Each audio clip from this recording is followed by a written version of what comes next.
Place to be, Nation. Welcome back and join us once again on the highway to the Impact Zone. I am your host, Logan Crosland, and I would like to thank you for joining us for episode number 28, where we'll be discussing our fourth monthly pay-per-view, Against All Odds 2005. Let me now bring in my co-host and student, and the guy who no longer gaps his hair, Jake Williams. How you doing, Jake? I cannot confirm or deny that. I no longer got my hair. I'm doing good, Logan. So, Logan, I think we should settle this here. We haven't talked about it yet, but since we're the two permanent members, I think that makes us Tanae and West. So we need to decide which one of us is Tanae and which one's West. Oh, man. I'm assuming you're Tanae, because he's more the captain of the ship. Yeah, I think I'd have to be Tanae. You're a little bit more of a wild card, so I think you definitely fit the Don West, the Don West name there. Similar cocaine intake. Yeah. Exactly. I should say, now you might have been mentioning this in a second, but while we're on the topic, we should probably give best wishes to our pal Don West, who's going through some medical issues right now, I believe. So we're hoping for him to recover, to get through it quickly, because obviously we joke about him a lot, but we love Don. He's he seems like a generally pretty good guy. So wishing a speedy recovery to Don. Yeah, I was just say as maniacal as we act like he is sometimes. Yeah, he's really good at his job deep down, and he's a great guy from all the things I've heard. So yeah, definitely speedy recovery to him for sure. But yeah, I'm glad you mentioned that right off the top there. So thank you for that. But now we'll bring in our experts. First, we have the captain of the Chicken Salad Express and the guy who's been enjoying a couple of weeks off from work, Ben Locke. How you doing, Ben? Take a look at me now. There's just an empty space. And there's nothing left here to remind me, just the memory of your face. Take a look at me now. Well, there's just an empty space. And you're coming back to me is against all the odds. And that's what I've got to face. Oh, wait a minute. Is this the Phil Collins podcast? Yeah, I was going to say, you sounded like Shakespeare there for a second. I was wondering what was going on. I thought I was on the Phil Collins. Sorry, Logan. I thought it was on the Phil Collins podcast. I can only apologise. Yes, this is the end of my 2 weeks off, so the beers are flowing, and hopefully we'll be good to go. Yeah, I got you. I think the Phil Collins podcast is next Friday, so. Okay, I'm Scotty. Yeah. Yeah, definitely. Good to have you back on, Ben, of course. Secondly, we have my best pal and the guy who's enjoying a couple of months off from work in Florida. Lewis, how you doing? Oh, I'm doing great. That's the one real bright side of teaching is these long summers off. You gotta get every second of that as you can. Yeah, definitely. I know my wife's enjoying it right now. And I'm sure Jake is as well. But yeah, I know it's a super nice time to have a little bit of a break from the crazy kids. And just for the people listening to this show, if Logan and I are ever distracted at any point during the night, it's because Mississippi State is playing Texas in the College World Series right now. Yeah, I was just say if I have a mental lapse at some point, it's because I'm slightly distracted. But I'm gonna kind of try and keep it in the zone. But as it's a pay-per-view, we have a special guest with us. She is the queen of Place to Be Nation, and she is kind of crossing enemy lines tonight as she does a TNA show herself. Jennifer Smith, how you doing, Jenny? Hey, boys. I will not stand for any distractions during this super serious TNA podcast, so might as well shut the baseball off. And God, since when has Phil Collins ever been compared with Shakespeare? It's genius. That's what it is. But I'm excited to be here with you guys. What'd you say, Ben? I said, has she never heard Susudio? He's the modern day Shakespeare as Phil. Yeah, I know. I mean, it's a genius comparison. And that Tarzan movie, very Shakespearean. Yeah. that soundtrack is lit.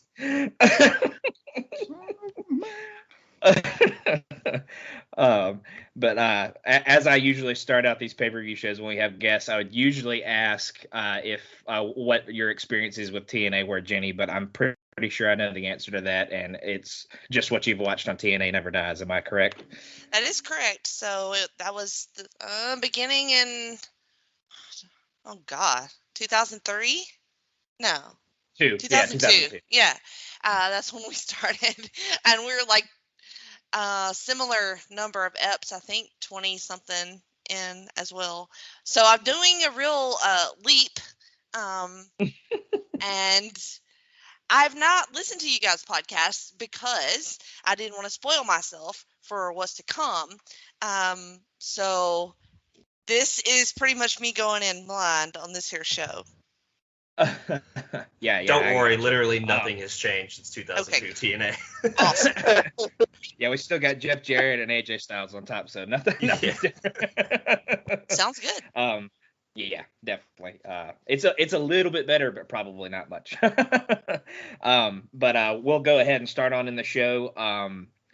As per usual, we have a pretty sweet opening package narrated by what I said. It was great value. James Earl Jones, the guy's got the super deep voice and sounds super awesome. So I always love their opening packages. Tenay then welcomes us into the Impact Zone where he and Wes kind of run down the card, what we'll be seeing tonight, all the matches that we'll have happening throughout the night.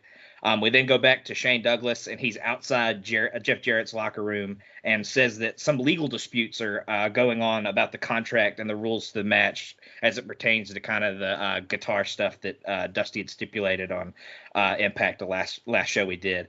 He then kind of tosses it to Scott Hudson, who's outside of Kevin Nash's locker room, and he says that Kevin Nash has his posse in his locker room, but says he's super focused on becoming the champ. He kind of implies that his little posse is his longest yard castmates. He kind of implies that Sandler and Chris Rock and all those guys are there.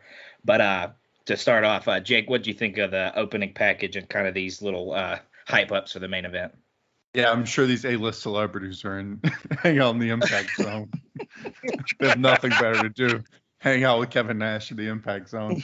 Larry comes out too. He has another great rayon shirt on with this one. It looked like he had like a off-brand Ghost Rider on his shirt, so that was always good. Yeah, it was so ridiculous with the. I think they say something about like heads of state and politicians and all these other people have come. It's absurd. Yeah, they say something about the water boy, so it's kind of implying that it's Sandler. Sure. So it is so weird. But Ben, what do you think of the opening package and the kind of the stuff for the main event? Great opening package. Don's shirt. We're going now for a recycling bin. We've passed the bin bag stage. We've gone straight for a recycling bin. That's what our recycling bins are here. I love the fact that with Mike and Scott and Shane's bit, they kept mentioning all these people that were in these locker rooms. The locker rooms were packed, and yet the only people you saw was the lawyer and Larry Zbyszko. It's like we could have at least had people, even some extras just coming in and out of each dressing room. But no, they're the only two people we've got. Yeah, we weren't good enough to see Jarrett and Nash themselves, so we just got to stare at Shane Douglas and Scott Hudson's stupid asses. So, Lewis, what do you think of the opening package and the Scott Hudson, Shane Douglas stuff? Again, like I do enjoy the TNA opening packages, especially for their pay-per-views. So it was just another good one for that. The whole opening gimmick with like trying to make us think that all the longest yard stars were in there with Kevin Nash, and like there were, I think they called it like delegations that were in Jeff Jarrett's locker room. Yeah. But yeah, I don't know. The lawyer stuff throughout the entire night starts to get on my nerves, and really it's pointless. But they have to have some kind of little opening segment with Jeff Jarrett at all these pay-per-views, so it might as well be a lawyer trying to get him out of the match. Yeah, I love how that's become a thing. Like last month they had one, and they followed it up again this month with another kind of opening interview or somebody standing outside Jarrett's locker room at least. Which like the Elvis is in the car thing was dumb, but at least it had some funny moments in it. Yeah, you're right. Jenny, what do you think? So that was quite an extra little opening package, but I did enjoy it. Great value. James Earl Jones is great comparison as well. But what stands out to me here is fucking Shane Douglas. I had no idea that he was doing this role in TNA. I have complicated Shane Douglas feelings stemming from ECW, and so I just thought it was hilarious. And because he's unrecognizable to me as Shane Douglas, like it took me a full minute to figure out who it was. But look, I think that's a good spot for him. He's a good talker for the most part, even though he's full of shit. I could see him doing really well in this interview role here. Yeah, we all have complicated feelings about Shane Douglas. I figured you did. You're not alone, trust me. When he's not having Tourette's, he's pretty okay, but most of the time he's like moving his shoulders around like a maniac. So we tend to say he's a goober in this era. He's a goob. He's a goober. Yeah. Yeah, I mean, and that's good. It's probably better than what I've seen him trying to do. Yeah, you're probably right. But from here, we're going to move on into our opening contest, and it's going to be an X Division Shootout, and it's between Petey Williams, the former X Division champion, and then primetime Elix Skipper. To start the match, the two kind of trade some amateur wrestling holds and arm locks. Skipper eventually uses his speed and elusiveness to kind of get a drop kick in on Petey, which kind of sends Petey to the outside. Petey and D'Amore then kind of have a little session where they kind of talk out what they're going to do strategy-wise on the outside before Petey gets back in and kind of locks up with Primetime. Primetime then eventually continues to elude offense from Petey, kind of always ducking and, getting out of the way of what Petey's trying to do. But he hits a snapmare on Petey and then follows it up with a big kick to the back. He then goes for a body slam, but Petey kind of wiggles out of it and throws him to the outside. D'Amore actually then nails him with a punch on the outside. Petey then follows that with a slingshot Hurricane Rana to the outside.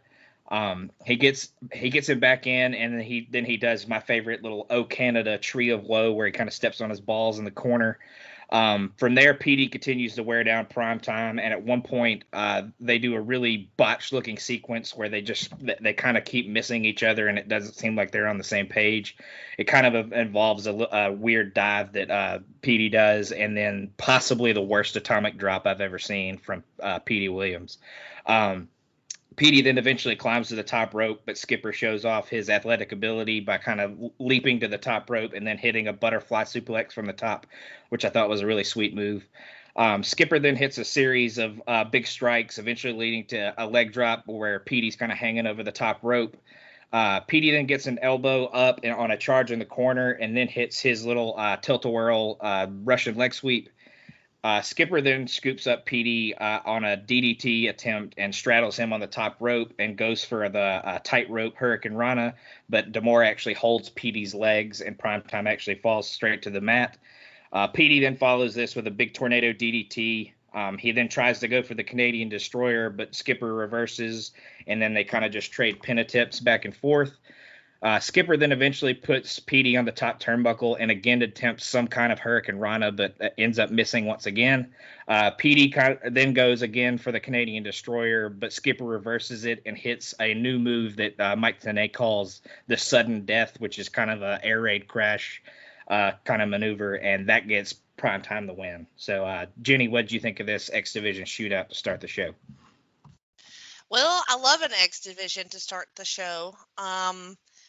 Petey Williams is a terrible wrestler name.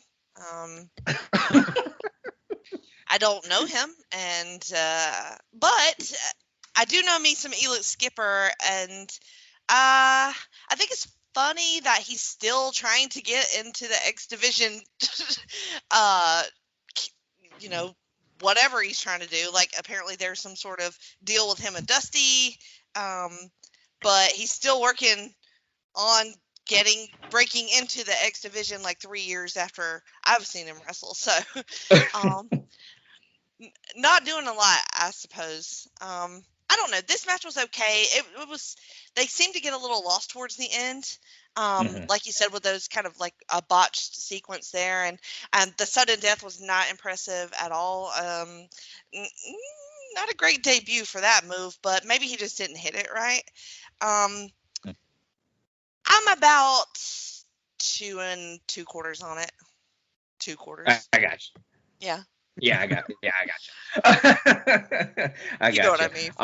Yeah, I have real complicated relationship with Skipper because I just feel like I can see him thinking about whatever he's doing for the next move. Like I can see him like thinking about what he's about to do. So it just really it throws me off every time I watch one of his matches. But Lewis, what'd you think of this one? I already kind of gave it away in our group chat earlier, but and I'm going to catch some flack for saying it now. I think up until the last 2 or 3 minutes of that match, it felt like an NXT TakeOver match to me. I was enjoying everything that was going on in it up until it was very clear that Skipper and maybe Petey, but definitely Skipper, was getting really gassed towards the end of the match. So there were a lot of mistakes happening.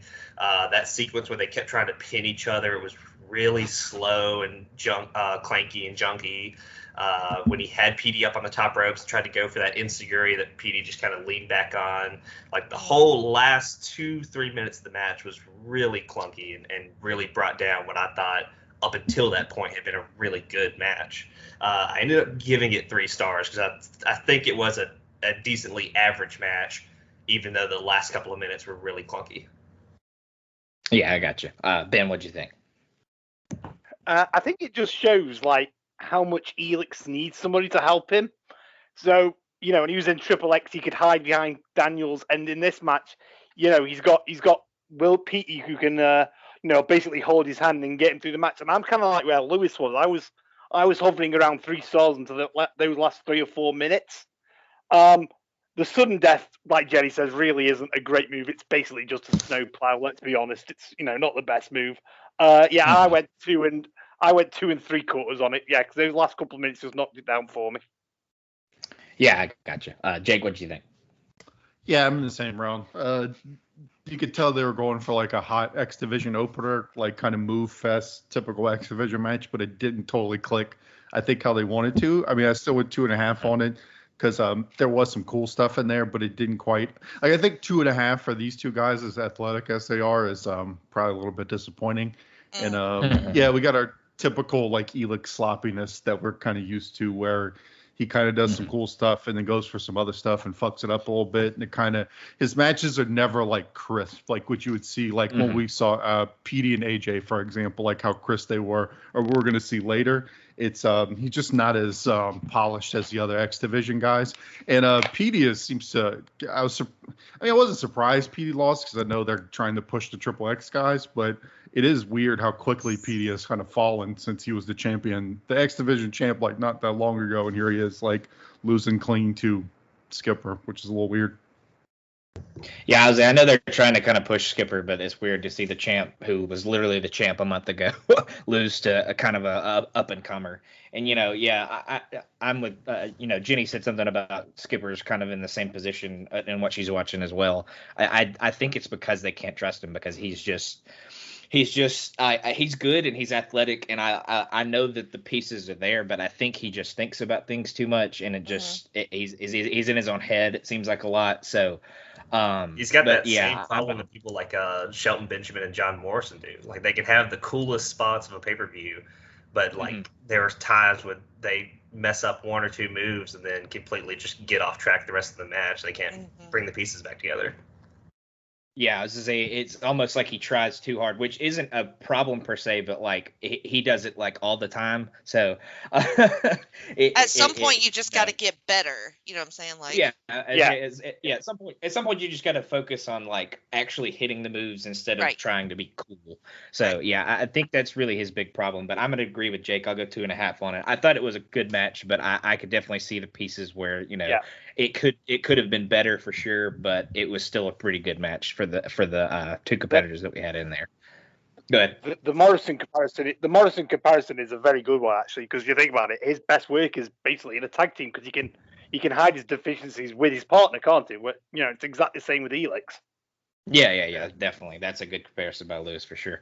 Yeah. Benjamin too, when he was with Charlie Haas. Yeah, I was able. Yeah, I was at Benjamin. Yeah, you could say the same thing about him. But after this match, we go to a quote unquote highlight package. I put a question mark after it, but it's for the 3LK Jeff Hammond and Shane and Kaz feud. They kind of show all the stuff that's been happening against them. We get the NASCAR acronym again, the non-athletic sport centering around rednecks. I really love that. Same. Yeah, I was gonna say I really love when they said that for sure. But it leads straight into our next match, and it's going to be BG James and Jeff Hammond, and they take on Frankie Kazarian and Michael Shane. BG James and Kaz start things out, but Kaz quickly gets the tag into Shane because he kind of doesn't want any piece of BG. Shane kind of antagonizes Hammond to get in the match. So they both then get in and kind of get into a shoving match. They both shove each other down real quick. Hammond then busts out a little like sit out arm bar that he does and tags back in BG as he's arm wrenching him. From there, they kind of keep Shane in the corner and continue to tag in and out, working the arm over. Shane eventually guides BG into the corner where Kaz gets a sneak kick in and gets tagged. They then double team BG in the corner for a bit. They eventually go for a double backdrop, but BG sees it coming and gets a boot up on both of them. He then gets Shane down and hits his little shimmy knee drop. After an unsuccessful pin attempt, BG stupidly keeps going in Shane and Kaz's corner, where they continuously cheat. Shane drop kicks BG to the outside, tags Kaz in, and he does a pretty awesome outside dive after he gets tagged in. Shane and Kaz from there then kind of wear BG down in the corner for a little bit longer. BG is eventually able to duck a double clothesline and hit one of his own. He tags in Hammond, who comes in and hits somewhat of a modified pounce. He just kind of runs into Kaz and kind of bashes him into Shane. He then throws Kaz to the opposite corner of the ring and kind of spears him into the corner. He begins kind of trash talking with Shane, and Kaz ends up hitting him from behind. BG then comes in and tries to make the save, but gets dumped to the outside. Kaz then holds Jeff so Michael Shane can hit the sweet and low chin music, but he ends up actually hitting Kaz, and then Hammond hits the pit stop for the win. So, Jake, what do you think of Hammond's match here? So why was BG the partner? Why couldn't they let Truth be the partner? So we at least could have had like why was this match? Yeah, like we could at least have like some Truth and Kaz like going at each other. It might have been fun. Jeff Hammond's dressed like a fucking bushwhacker with his camo pants on and his little tank top. Looks like a goof. I thought he was like a Truth Commission guy. Jeff Hammond represents South Africa in the Truth Commission.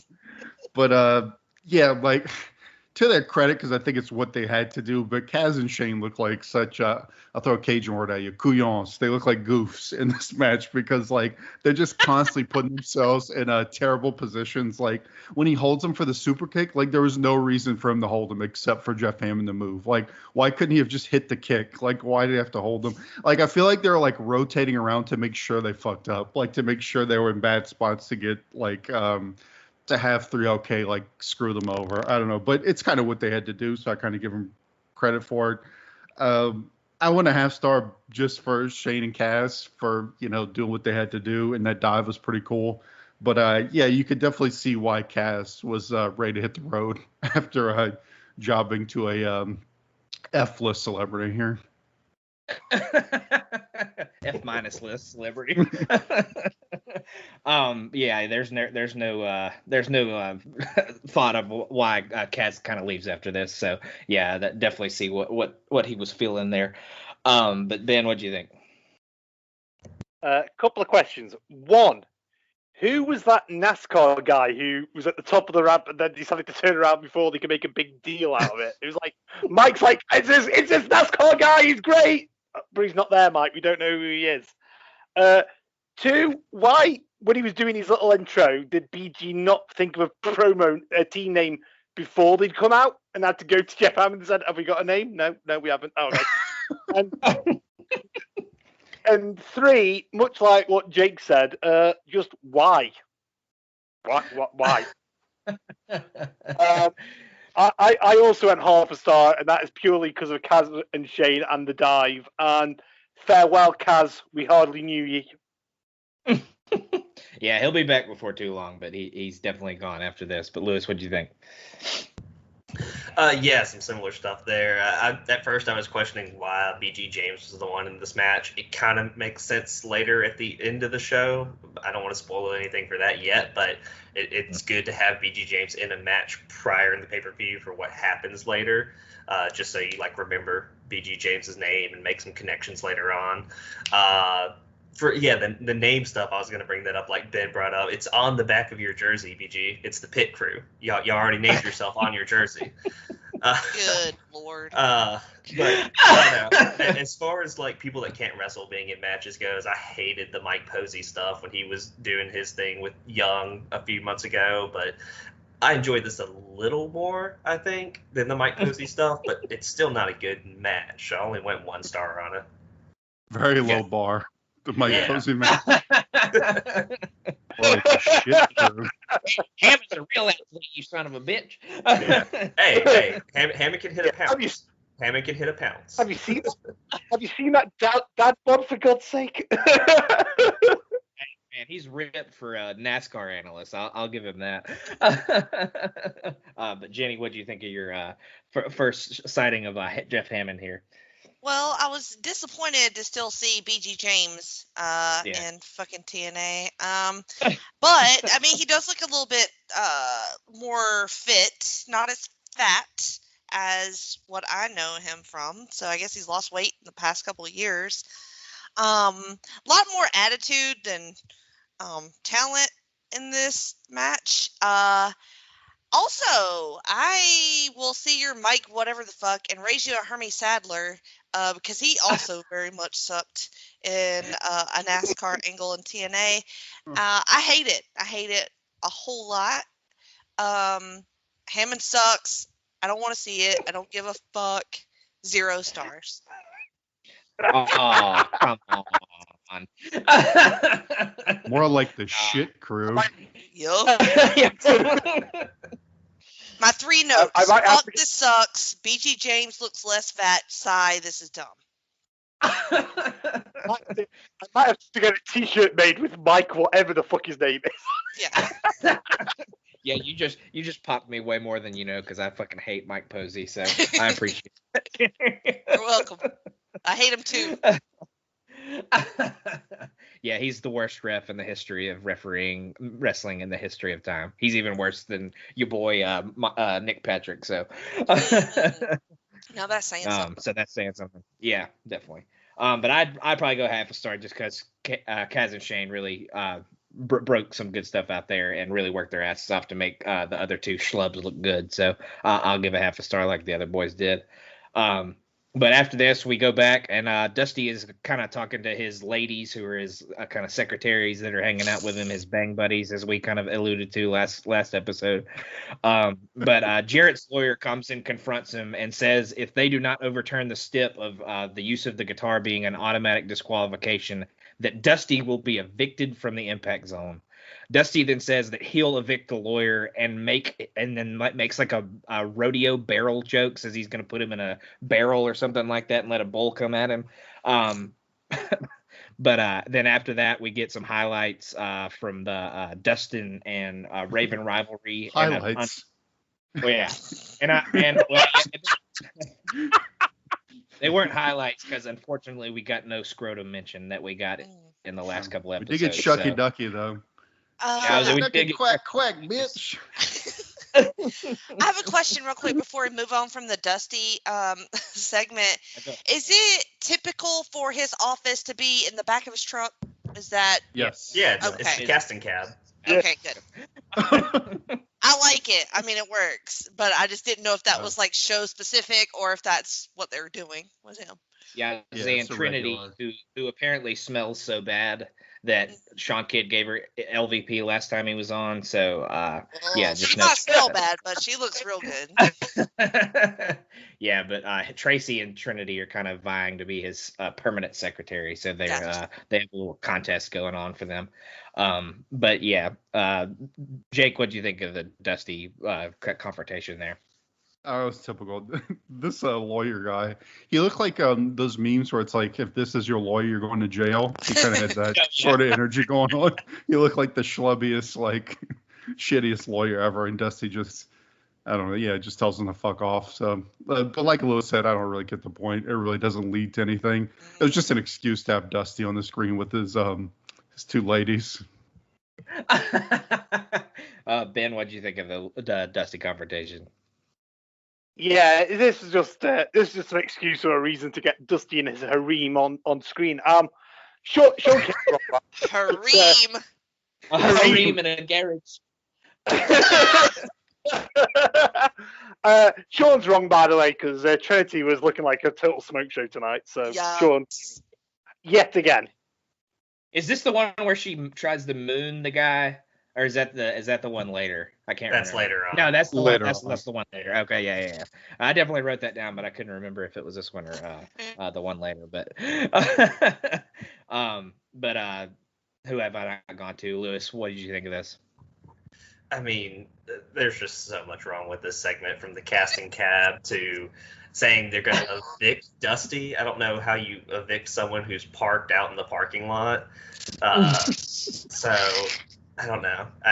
There's just so much dumb about this.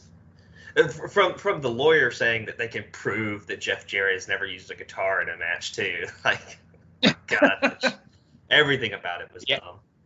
Yeah, I was going to say, sadly, that is the most absurd statement of the night, and that's really saying something, because Don West says some crazy-ass shit in the show. Yeah. But we'll move on from there, and we go to our next match, and it's going to be Raven versus Dustin Rhodes. Raven opens the match with some big strikes. Dustin eventually has enough of him kind of beating him around and takes him down to the ground. He takes him around the outside where he uses the steps and the guardrail to kind of his advantage, kind of throws him into him and throws his head into him a few times. Dustin then gets him back in the ring and is kicking him while he's down. But Raven eventually gets Dustin's leg tied in the ropes and kind of wrenches his knee and makes him fall down. Raven then wears down the leg from there, eventually gets him up and hits a discus clothesline, but then immediately goes back down to wearing the leg down. He then, at one point, has him in the corner, wrenching his leg while he's down, and Dustin is able to kind of kick him off, and then Dustin hits a really big clothesline after that. Raven then does a drop toe hold and then locks him in his horrible ankle lock. I mean, he really is literally barely turning his leg or turning his ankle at all. But Dustin then breaks out, but is selling the leg and nails some big strikes and an atomic drop. He then hits the 10 corner mount punches. They both then trade bulldog attempts, but both get countered, and Dustin eventually hits another clothesline. Rhodes then slowly climbs to the top, but Raven then kicks him in the leg, and he falls off. Raven then actually doesn't climb. Raven climbs up and actually gets knocked down. Dustin then comes off the top, but Raven gets a boot up. He then goes for the Raven effect DDT, but it gets countered and he gets super kicked. Rhodes then works him over, but eventually gets caught in the ankle lock once again. Rhodes then kind of shifts momentum by flinging him out of the ring. When Raven comes in, Rhodes locks him in the ankle lock of his own. So Rhodes actually puts Raven in an ankle lock. He then flings him into the turnbuckle, and then he uses a cheat roll-up where he puts his feet on the ropes and actually gets the win. So Raven actually gets the win over Dustin Rhodes here. And the post-match, there's a little bit of a brawl, and Raven puts Dustin in a straitjacket. He kind of crushes him with a trash can. Eventually ties him in the ropes, and then Cassidy Riley tries to come out and make the save, but he very much fails and gets hit with the Raven effect. And then Raven gets a couple of strap shots in before the security kind of comes out and wards him off. But Jenny, what do you think of this Raven Dustin match? Okay, so all right, look, this is a lot. I love Dustin. Dustin's one of my favorite wrestlers. He's in my favorite match of all time. I love ECW Raven. Okay, and in my watch, Raven has just shown up in TNA. So I've not seen him in this promotion yet. But this was like, I think that my love of them colors a lot of it because I enjoyed it, but it was not good.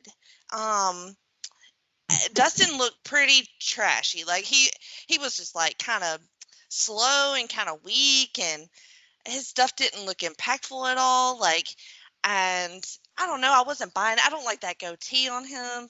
And Raven was good. Like Raven was like the heart of it. I felt like, you know, he had some good like aggression and some good strikes, and then he murders that kid guy after the match. But him trying to lock on that straight jacket after the match sort of actively takes away from it because it's very, very awkward putting it on. Dustin's like trying to cooperate, but not trying to act like he's cooperating. And then I don't know.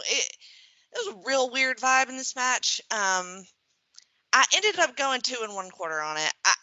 But I feel weird, and I don't know how I feel, Jake.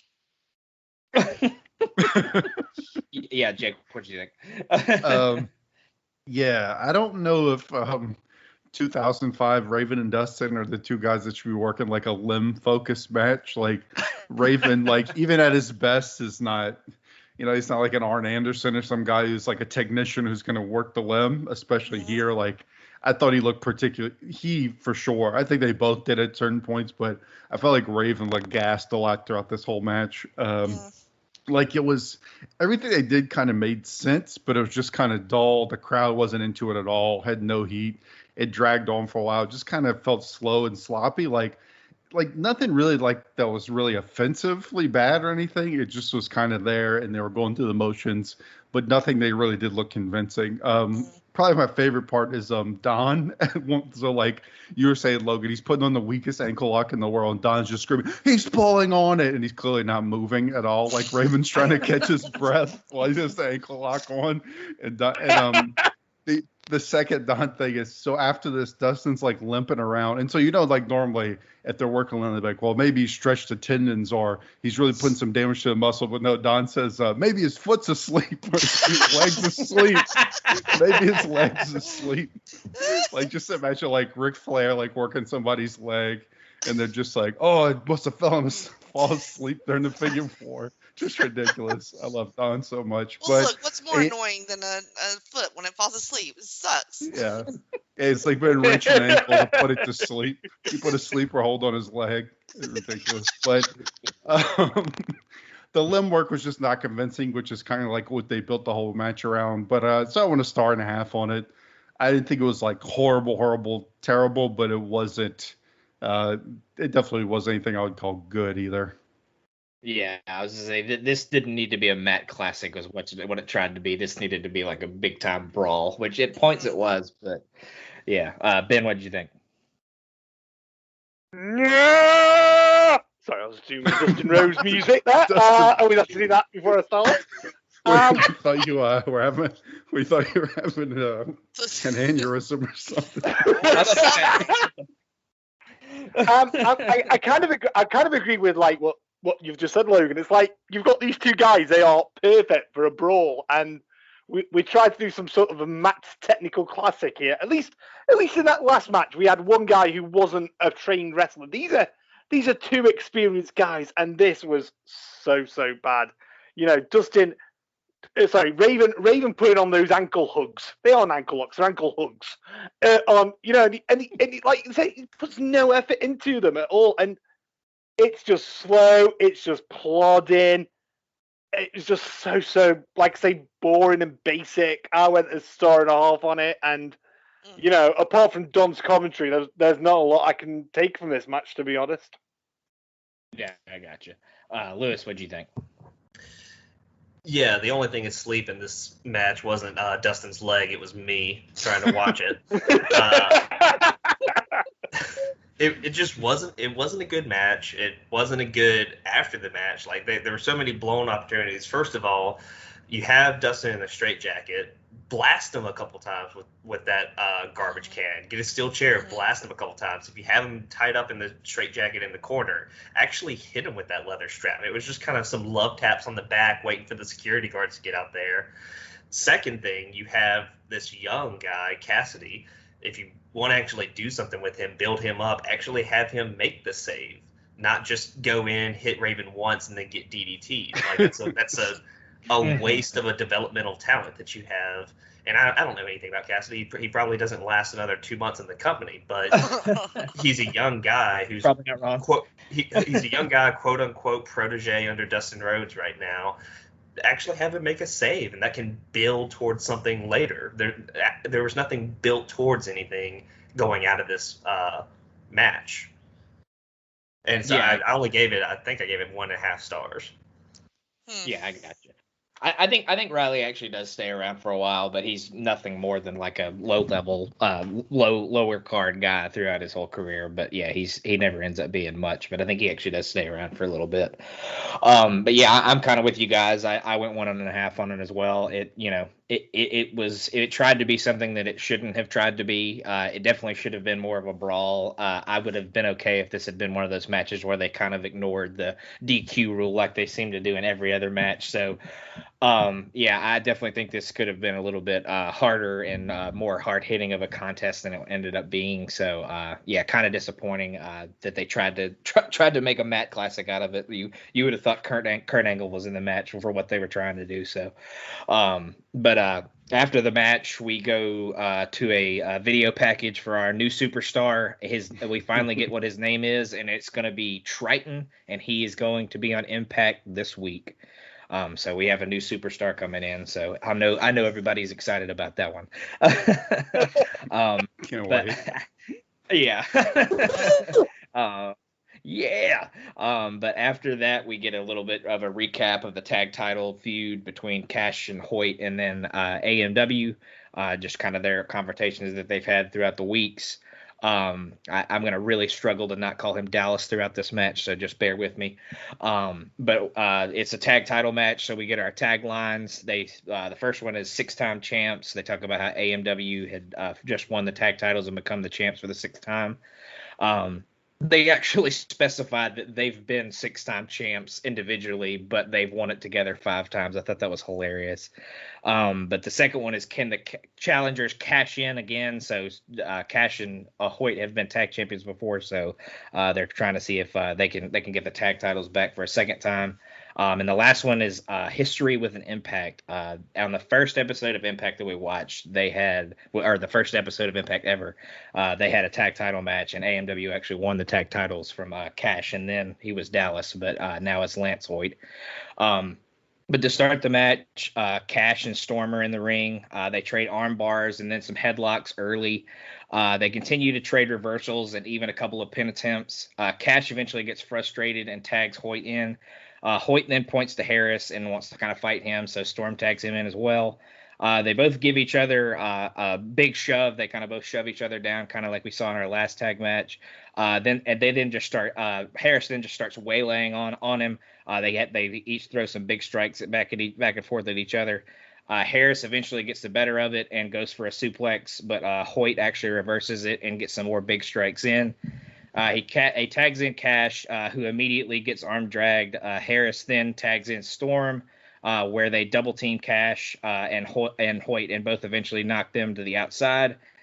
Storm then kind of bounces off the top rope, and he runs against the rope, and then Harris kind of throws him over the top rope onto the heels on the outside.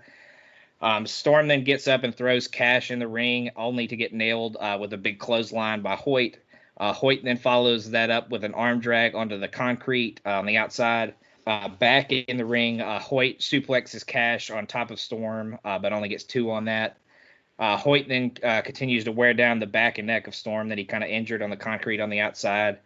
Storm then breaks out of a neck crank and throws Cash into the corner, but Cash actually gets a boot up and nails him with a moonsault. Hoyt then gets tagged in, and it looks like Storm might have something going, but Hoyt kind of cuts him off with a brutal powerbomb. Cash then comes in illegally and goes for the pin. Storm then kind of fires up again, but again gets nailed, this time with a DDT. Cash then goes for a frog splash, but Storm actually gets the knees up. Both men then get up and hit dueling crossbodies at the same time because they kind of take each other out. Harris and Hoyt then both get tagged in. Harris then comes in with some big clotheslines and eventually knocks the big man down. He comes back in and hits a bulldog on Hoyt and a spine buster on Cash. Then they get a very, very, very impressive vertical suplex by Harris. He holds him up for a good 15 seconds, it seems like. And with as big a guy as Hoyt is, that's really impressive. Cash then prevents him from pinning, eventually hitting a Hurricane Rana.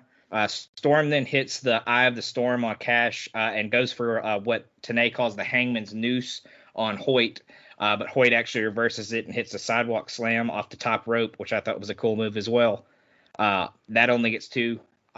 It appears that Hoyt and Cash are going for some kind of double team, but Harris actually knocks Cash off the top rope into the ground. Storm then gets Hoyt on the top rope and hits a Hurricane Rana, followed by a top rope elbow by Harris. That only gets 2 as well. Cash then grabs the title belts, and Storm gets one and goes to nail him with it, but the ref actually yanks it away. And this allows Cash to use the other tag title to hit Storm with it, but that still only gets 2. They then it appears that they're going to cuff Storm to the bottom rope, but Harris actually gets him and actually handcuffs Cash to the top turnbuckle in their corner. And then AMW hits the death sentence, and that gets them the win. Jake, what do you think of this tag title match? Yeah, I thought it was pretty good. It kind of AMW kind of have a unless things really go badly or they have a really weak opponent. I mean, we've seen what they did with the Naturals, so they kind of have a pretty high floor. Like, you're going to, no matter what, you're going to have a pretty good match from them. And the Cash and Hoyt are some pretty solid opponents, especially Cash. Hoyt still seems a little limited. He still seems a little bit like a stiff, but he does okay in this one. Like, I thought that he did like a sidewalk slam off the top, which I thought looked pretty good. Today was losing his mind during this match, like maybe a little bit too much for what was happening. Like, he was just going insane. The only thing I didn't really like about this is I thought the handcuff thing was a little bit stupid. Like, the ref was just like, could you please not use the handcuffs, sir? And he just lets them use it. This is kind of ridiculous.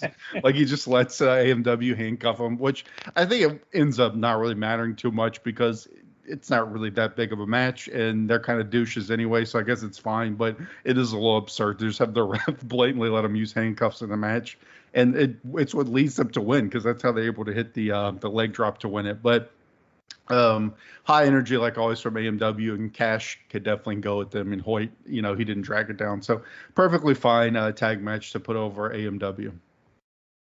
What would you star rate it? Oh, I'll go 2 3/4. Sorry. Yeah, I got you. All right. Ben, what do you think?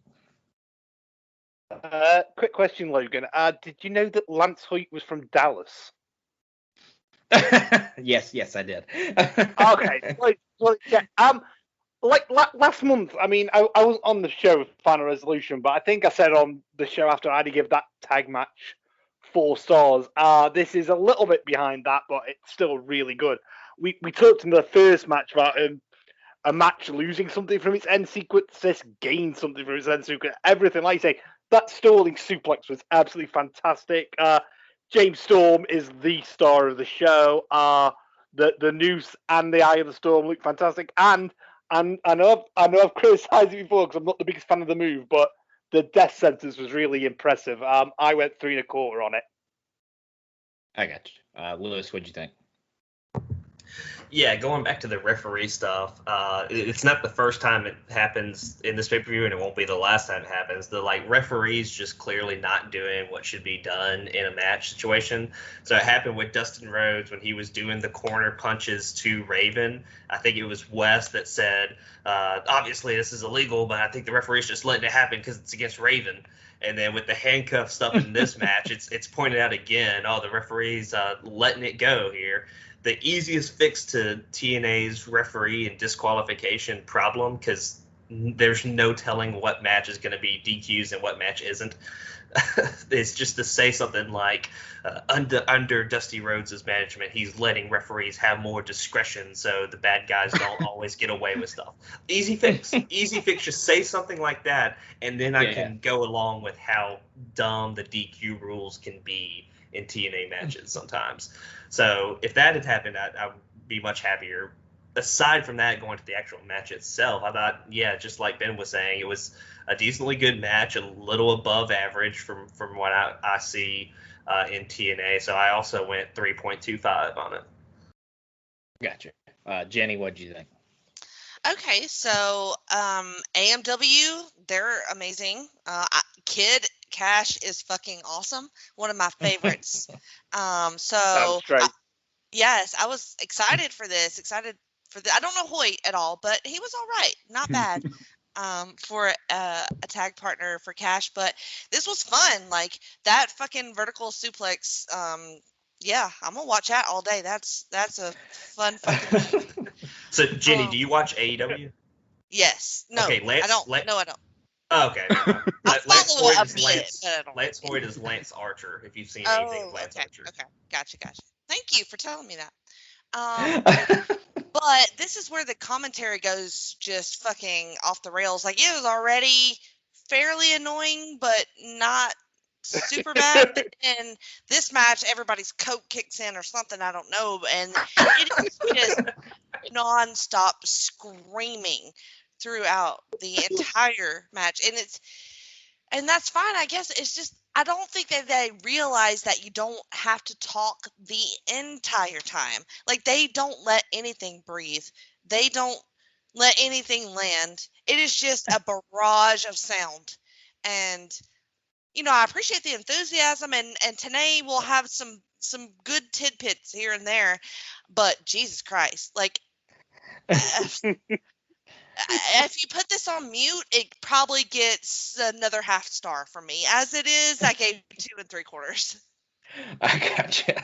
Yeah, I was just saying they either just did a line of cocaine before this match, or they're really hyped about Triton debuting on Impact this week. So I do feel last like match they when get Raven sat on their table, something fell out of his pocket. Right.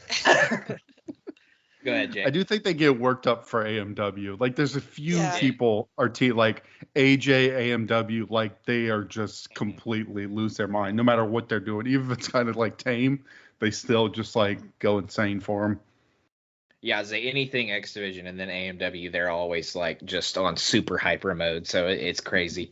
I went 3 stars on it. I thought it was a good match. Like Ben said, Hoyt wasn't he didn't degrade for the match at all. He didn't make it any worse. And Cash and AMW are both amazing. So I thought it was a really good match. It could have been given a little bit more time, and I think it could have been a slightly better in some areas, but I thought it was a pretty good match, and I really enjoyed it, as I always seem to do with these AMW matches. So a good contest for sure. But after we finish this match, we go to the back, and a limo arrives, and Shane Douglas wants so bad to figure out who's inside, but he gets nowhere because the security absolutely will not let him get in or even look and see who it is. So get away, you freak. Get away, you freak. Yeah, get away, you Tourette's freak. Security ever. Do what? What'd you say? No, I said least imposing security ever. They're all thinner than him. They're all shorter than him. But he's a little bitch, so it don't matter. Oh God! If Logan and Jake are the Tenay and West, which one of us is the Shane Douglas? We'll say Sean. Definitely Sean.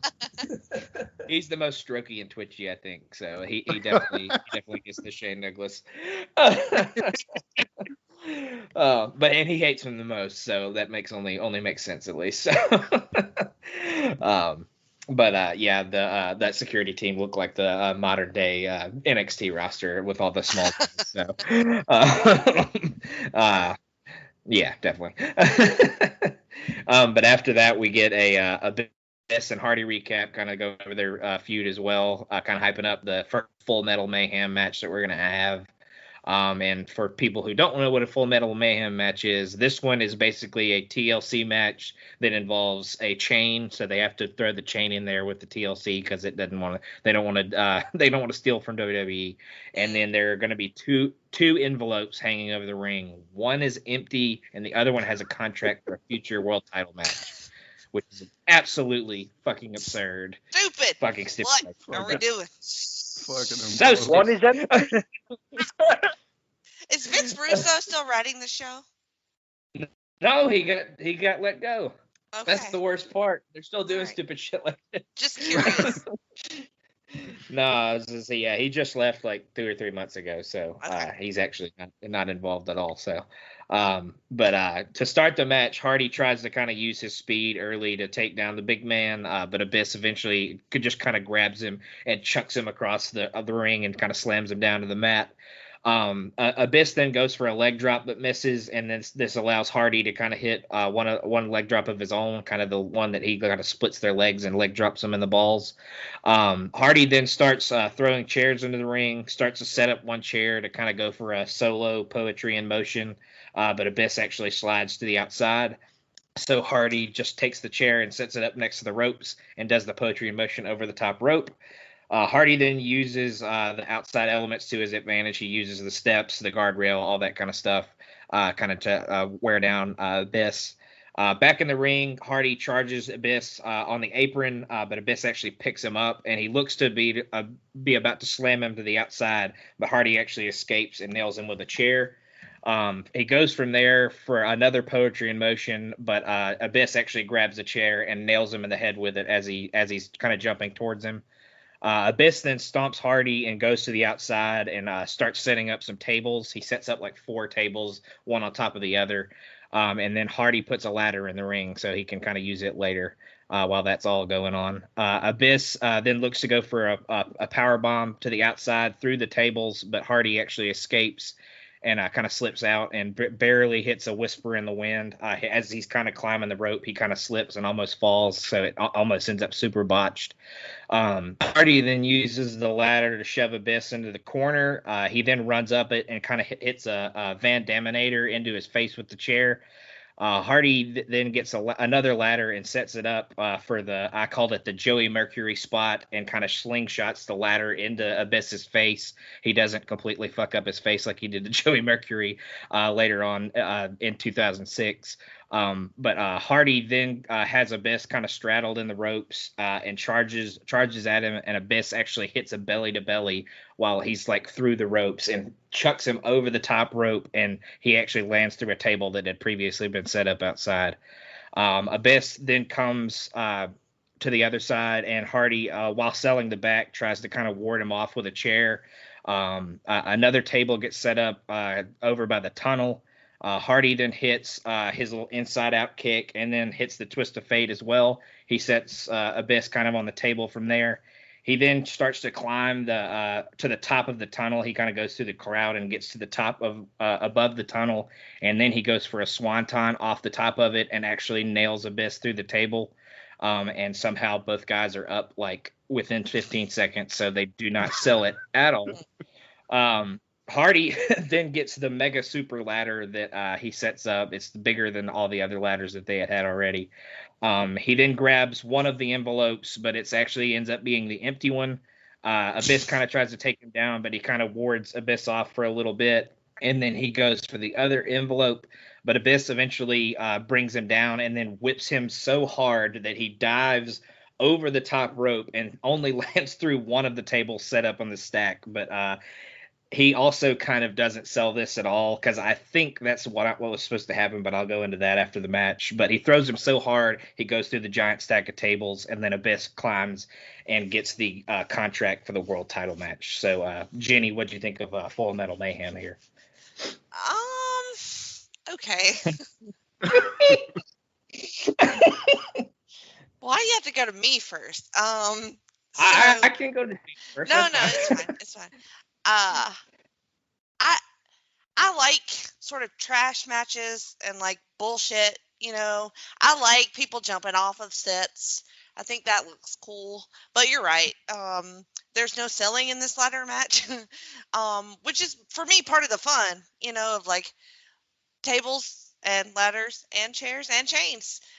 Is watching people get really hurt by them, which I feel like they did an okay job of doing all of those things, but none of it felt like they got hurt at all, right? So, so it's kind of weird because I see the effort, but not really giving me the payoff that I want. Climbing the ladder for the empty envelope is fucking hilarious. I just feel like that's a metaphor for Jeff Hardy's life. I don't know, but You're not wrong. I liked Abyss crawling back up the ramp. That's a nice touch. Overall, I'm gonna say I liked it. It was not boring, but it was a trash match. 2 3/4 stars. As you were talking about that's not what I thought you were going for, but okay. Yeah, I know. Yeah, I got you. Probably overrated it, but no, you're good. Trust me, you'll see. You're all right. Lewis, what'd you think? Yeah, there were a lot of cool spots in this match. I agree with what's been said so far about the non-selling, though. Like, of the 3 or 4 table spots that Hardy had, the only one he kind of sold was the belly-to-belly that Abyss did from the ring through the table, and I think the only reason he actually sold that was because he might have actually hurt his ass on the concrete. The rest of the time, it was just absolutely no selling. He threw the fit after the match, like stomping through tables. Which, like, I hope that was like a scripted thing and him not just having a little Austin Aries moment, no selling the finish to a TNA match. But yeah, I like that Abyss got the win because I think Hardy needs to get out of the world title picture for a minute and have like a feud somewhere else in TNA with someone else. Because right now I don't want to see him in the title picture, and I do want to see Abyss in the title picture. Especially because we still have a lot to pay off with his mysterious backstage guy that's been giving him all these hints and telling him stuff, and like we still need a lot of payoff to that. So pushing Abyss farther into the main event picture is where he should be right now. So I'm glad he got the win. For the match itself, I like some of the spots. I like that Abyss got the win. I think it was still just an average match, though, even with the cool spots it had. So I gave it 3 stars. Gotcha. Ben, what'd you think? Ben, what did you? It's funny shit. I'm gonna get funny shit for this. No, I am. I really liked it. It's gonna sound like damning with faint praise, but it's Jeff Hardy's best match in TNA by an absolute country mile. It's not just Full Metal Mayhem though, Logan. Remember, it's a TLCC match. Let's get it right. You know, we need to get that in. Yeah, I thought it was really well built up in the beginning part. It's the ending again that absolutely kills it. You know, that spot, you know, the throw into the table where he takes the flat back bump, that just kills everything because they literally do the swanton and then go straight to the ladders, and that's the entire match. I started at 3.5. I've worked my way down. I'm going to go 3 1/4 for it. You wimped out. You were too afraid Sean was going to yell at you.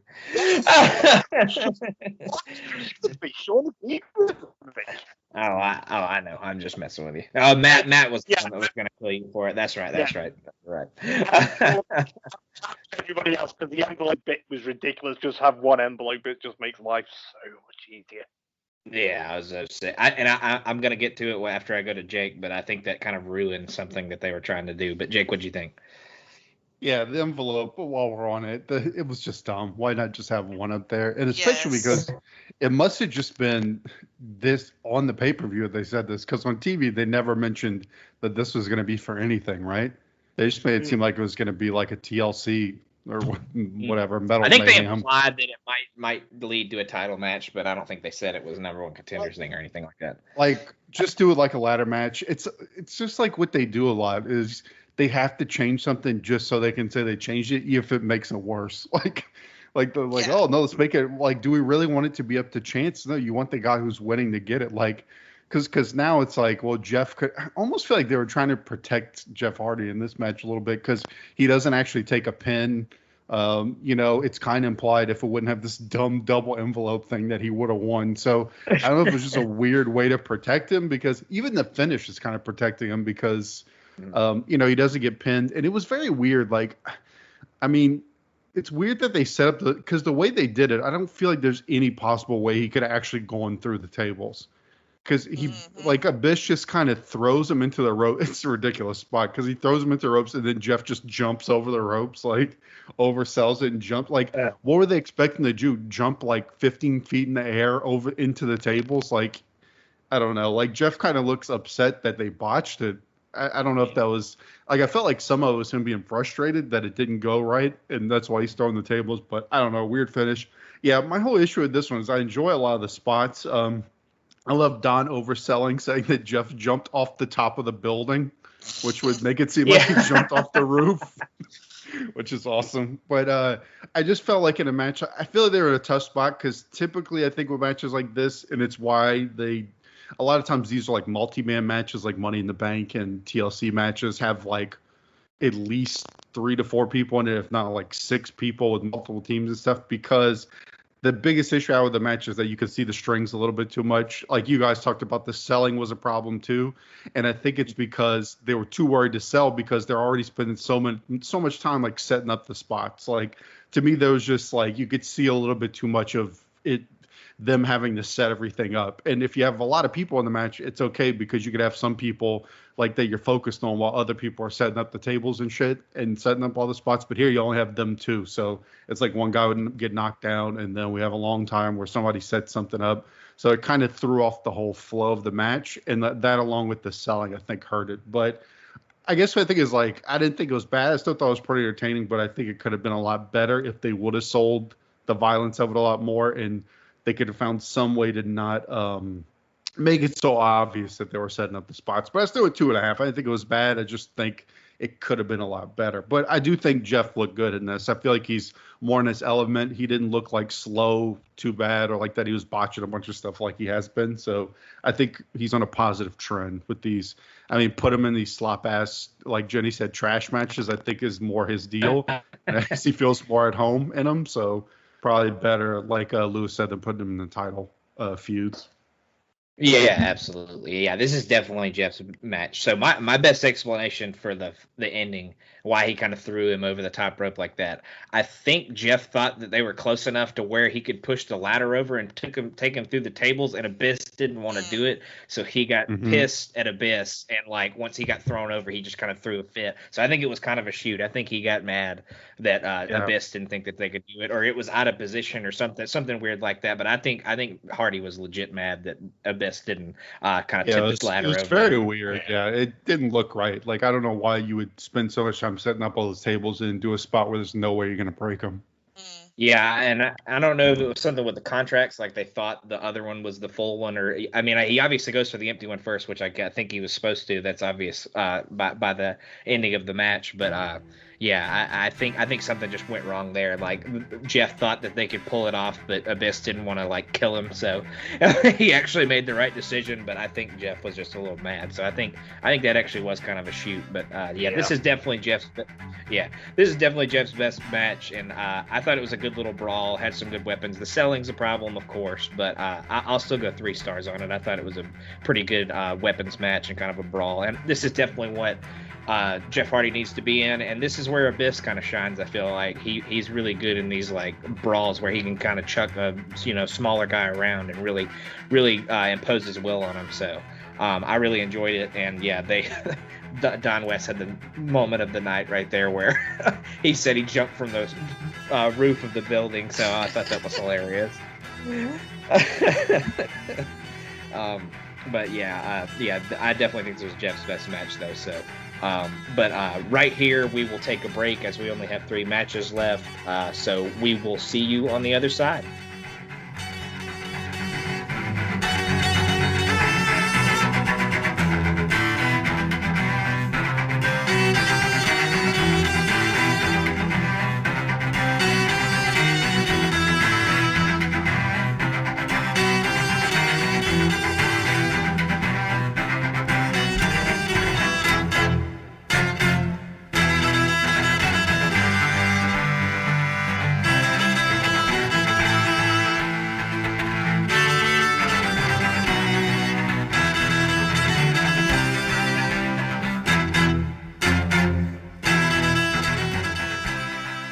Place to be Nation. Welcome back to the second half of our show, where we will be talking about the last three matches of Against All Odds 2005. As we come back from break, we go right into our next match. We get Monty Brown and Diamond Dallas Page, and they're taking on Eric Young and Bobby Roode of Team Canada. So this was supposed to be Bobby Roode and Scott Hall. So to kind of flesh out that storyline and explain why Hall's not there. They say he had a contract buyout, so he wanted out of his contract, so he's leaving TNA, but really he had like really bad issues with drugs at this point, and this was kind of like his bottom point that he ever got to before he kind of got better throughout the years. But I think this is kind of his lowest point he was ever at, so that's really why he's gone. But they kind of explain it as a contract buyout to start the match, so that's why Hall is not here with us on this show. But to start the match, Eric Young and Monty kind of start things. Monty's power advantage takes over to kind of begin the match. He has him in an arm wrench and continuously pulls him away from the ropes. He keeps getting the ropes, but he'll pull him away and kind of yank him away. He even gets to the outside, and he kind of pulls him all the way up into the ring at one point while he's doing that. He then just kind of starts chucking him around the ring, just kind of throwing him around and hitting some big clotheslines. Roode eventually pulls Young out of the ring to kind of prevent the ass kicking from continuing. But Monty once again kind of grabs his arm and pulls him back in the ring, which was a great show of strength, I thought. DDP then gets tagged in, and he and Monty kind of double arm wrench on Young, and then they do a double back elbow. DDP then whips Young into the ropes, and Young is able to stop his momentum and actually tag in Roode. Roode, I said Roode has his kindergarten art project tights on tonight, so he switched from the more professional looking ones back to his little kindergarten art project tights that he has on. But Roode then immediately also falls victim to the arm wrench, so they're really focusing on the arms of Team Canada as we start the match. But the DDP then continues working over Roode with arm drags and some more big clotheslines. He tags in Monty, and they hit a double clothesline. So a lot of clotheslines in this one for sure. He then tags DDP back in, and they do another double team that ended with DDP kind of hitting a neck breaker. Roode eventually reverses a whip into the corner, and Young kind of gets an elbow up to kind of distract DDP long enough for Roode to end up hitting a lariat. Team Canada then keeps DDP in their corner, where they kind of cheat and wear him down. They use Johnny Devine and Scott D'Amore on the outside to kind of help them wear DDP down there in the corner. DDP eventually breaks away, but Team Canada actually cuts him off from getting to Monty Brown in time. DDP then gets a jawbreaker out of nowhere, and Roode then kind of collide, which results in DDP actually falling headfirst straight into Bobby Roode's testicles. Both men get a tag in, and Monty comes in and kind of really lights up Team Canada, just takes it to both guys, nails a pretty awesome fall-away slam on Eric Young. D'Amore then distracts Posse, allowing for all three Team Canada members from the outside to come in and kind of take out Monty. Roode then hits a suplex on Monty, and Young then hits an elbow from the top, but that only gets two. Monty is able to land some big strikes and eventually kind of chuck Young to the other side and tag in DDP. DDP then comes in and cleans house. Things kind of break down when all four men get in the ring. DDP and Monty eventually just bludgeon Team Canada, eventually leading to Monty hitting the pounce on Roode, and DDP actually hits the diamond cutter on Eric Young, and that gets him the win. So, Jake, what do you think of this all-star tag team match here? Yeah, this kind of just felt like something to like get the crowd fired up, because they get to watch two kind of beloved faces like DDP and Monty mostly just kind of whip ass on Team Canada. And Roode and they're always so good at stooging around, which they did in this match. It almost felt like an old school kind of 80s WWF match, where it's just to put the faces over, make them look good. The crowd loves it. It was entertaining. It had a nice pace. It was real smooth.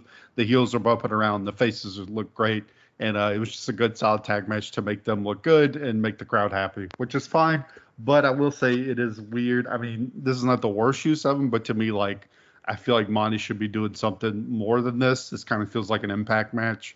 And it just got me thinking about this whole card, how many people are missing off of here. Like that Raven and Dustin got a match, and Jeff Hammond bullshit. And we have, Monty working kind of in a nothing match. You have tons of X Division guys like Saban. And I'm always wondering, like, is Red even still with the company? But it just had me thinking, like, how many people are not on here. It's kind of disappointing. But anyway, I went 2.5. It was a perfectly fine match, entertaining and fun. Yeah, I gotcha. Ben, what'd you think? Another question for you, Logan. Is this really the best that we could do for Monty? No. It's as generic and as bland a tag match as you're going to see, because you've got these two, main event upper mid card guys against two, Bobby Roode at this point is basically just a mid card schlub, and Eric Young's below that. So it was fine. It was okay. We got the top rope cut was nice, which we got a pound. We got the video package before that reminded us about. And yeah, it was fine. Like I say, went 2 stars. It was okay. Gotcha. Lewis, what did you think? Yeah, it was kind of just a filler tag team match. Again, with Scott Hall leaving, they still had to fill out this match by throwing in another Team Canada guy into it.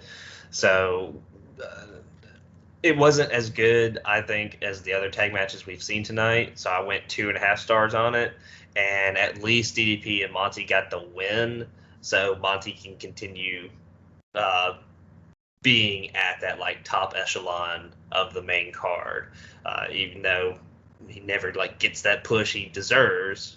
He's still up there right now, so we're not seeing him get pushed to the sideline right now.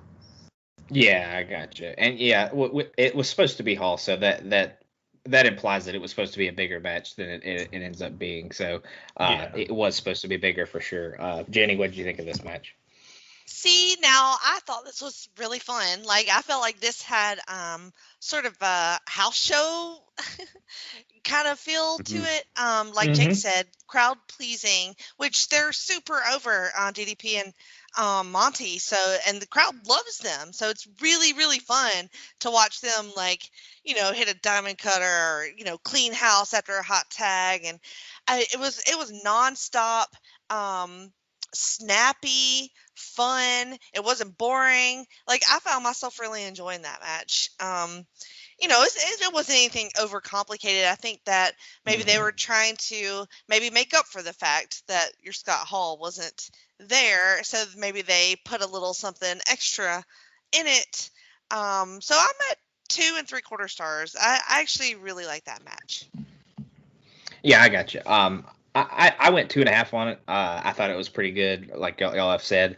The Hall messing kind of takes the star power away from it, but Team Canada is a very good team, and Roode and Young are good workers as well. It was more of like like y'all said, it's a showcase for DDP and Monty. It's to show off how dominant and awesome that they are, and that they'll stay in the main event picture, that they are main eventers, and they're going to be a thorn in Jeff Jarrett's side for the coming months and everything like that. So yeah, it keeps them up top. It gives them a win over a credible tag team. They've been multiple time tag team champions at this point. So I went 2.5 on it. I enjoyed it quite a bit. So I thought it was a very good showcase for those two guys. And, Team Canada held up their end, and they continue to impress like they always do. But after the match, we go back, and Trinity and Tracy are in Dusty's office, a.k.a. his truck, and they're just kind of bitching back and forth at each other. The lawyer comes back, Jarrett's lawyer comes back and asks if Dusty ended up signing the piece of paper that said he would get rid of the guitar stipulation, and they both say no. Trinity then turns around and shows the lawyer where the signature is by mooning him and showing her ass off at him. But Tracy actually quickly covers it up with a cowboy hat. So she kind of tells her to stop being a slut. So I thought that was pretty funny. Jenny, what'd you think of this little Trinity Tracy back and forth? Oh, this shit's fun. I enjoy that. I thought it was funny, and fucking Trinity's body is insane. I want to look like her. If I could look like anybody, I'd look like Trinity. Maybe I'd smell better, but her body's banging. I mean, hopefully you smell better. I mean, Yeah. apparently she smells like rotten fish and stuff like that. So Yeah, I'm sure that's accurate. Lewis, what'd you think of this little Trinity Tracy back and forth? I mean, I get that they're just trying to pay off the lawyer thing from earlier, but it doesn't do anything for me. I don't find Tracy and Trinity that funny, and like it's just a nothing segment as far as where the show needs to actually be going. There's nothing really dedicated to anything that's paying off anywhere. It's just, okay, we already knew he wasn't going to be able to use the guitar. We already heard an hour ago that Dusty wasn't going to sign the contract. We didn't need the follow-up here. This could have been like a backstage interview with someone that had already won a match, or like AJ Styles before the Ironman match getting interviewed by somebody about like his thoughts on the upcoming match. It could have been used for some character development that we just don't get. Yeah, I definitely get you there. Ben, what do you think? Yeah, I'm kind of like where Lewis is. It's a totally pointless segment, but I just get this feeling like, because Dusty obviously loves the girls. That's why he's going to get them increased airtime, and he'll get them into a segment like this, and like Jenny and you've alluded to, it makes it more memorable and more fun. Yeah, definitely. Jake, what do you think? Yeah, it was just a quick little bumper segment before you go into this long match that we're about to have. So it is funny that Trinity's in the smell club. I guess because considering Dusty, I'm assuming Dusty probably smells like the most old man cologne. Like I feel like he probably wears about like half a bottle of cologne. Yes. So it's funny he's not in the smell club. But I guess the smell club is reserved for ladies. I don't know. Nah. Dusty definitely smells like wintergreen dip spit or something like that. I think that's definitely his vibe. Yeah. Some skull or something. Yeah, that's what I'm saying. Sean was very much smell club. Sean was very much a one-man committee on that. Like, we didn't even get a chance to have a vote on it. He's the judge, jury, and executioner of the smell club. Great. Anyway. Yeah. I mean, I definitely agree with them. She definitely looks like she could smell. So, Y'all are insane. Not enough to give her LVP for the night, which he did. So, that's a step too far. But as the boys alluded to, we're going to head into our Ironman match next. We kind of get a video recap like we have. I think TNA is really good at doing the video recaps because they kind of show you everything that's going on, all the rivalries. So I really like that they do that. Porn music.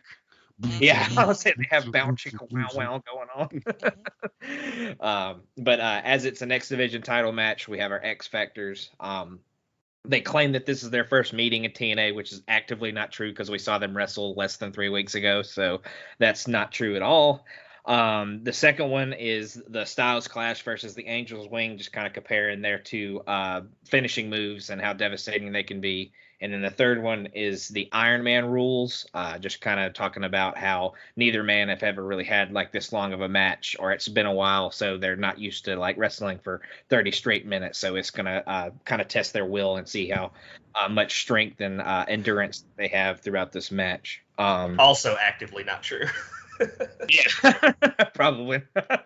But to start the match, the two kind of lock up and trade some amateur wrestling holds and go back and forth to each other. Daniels ends up on top working the leg and head.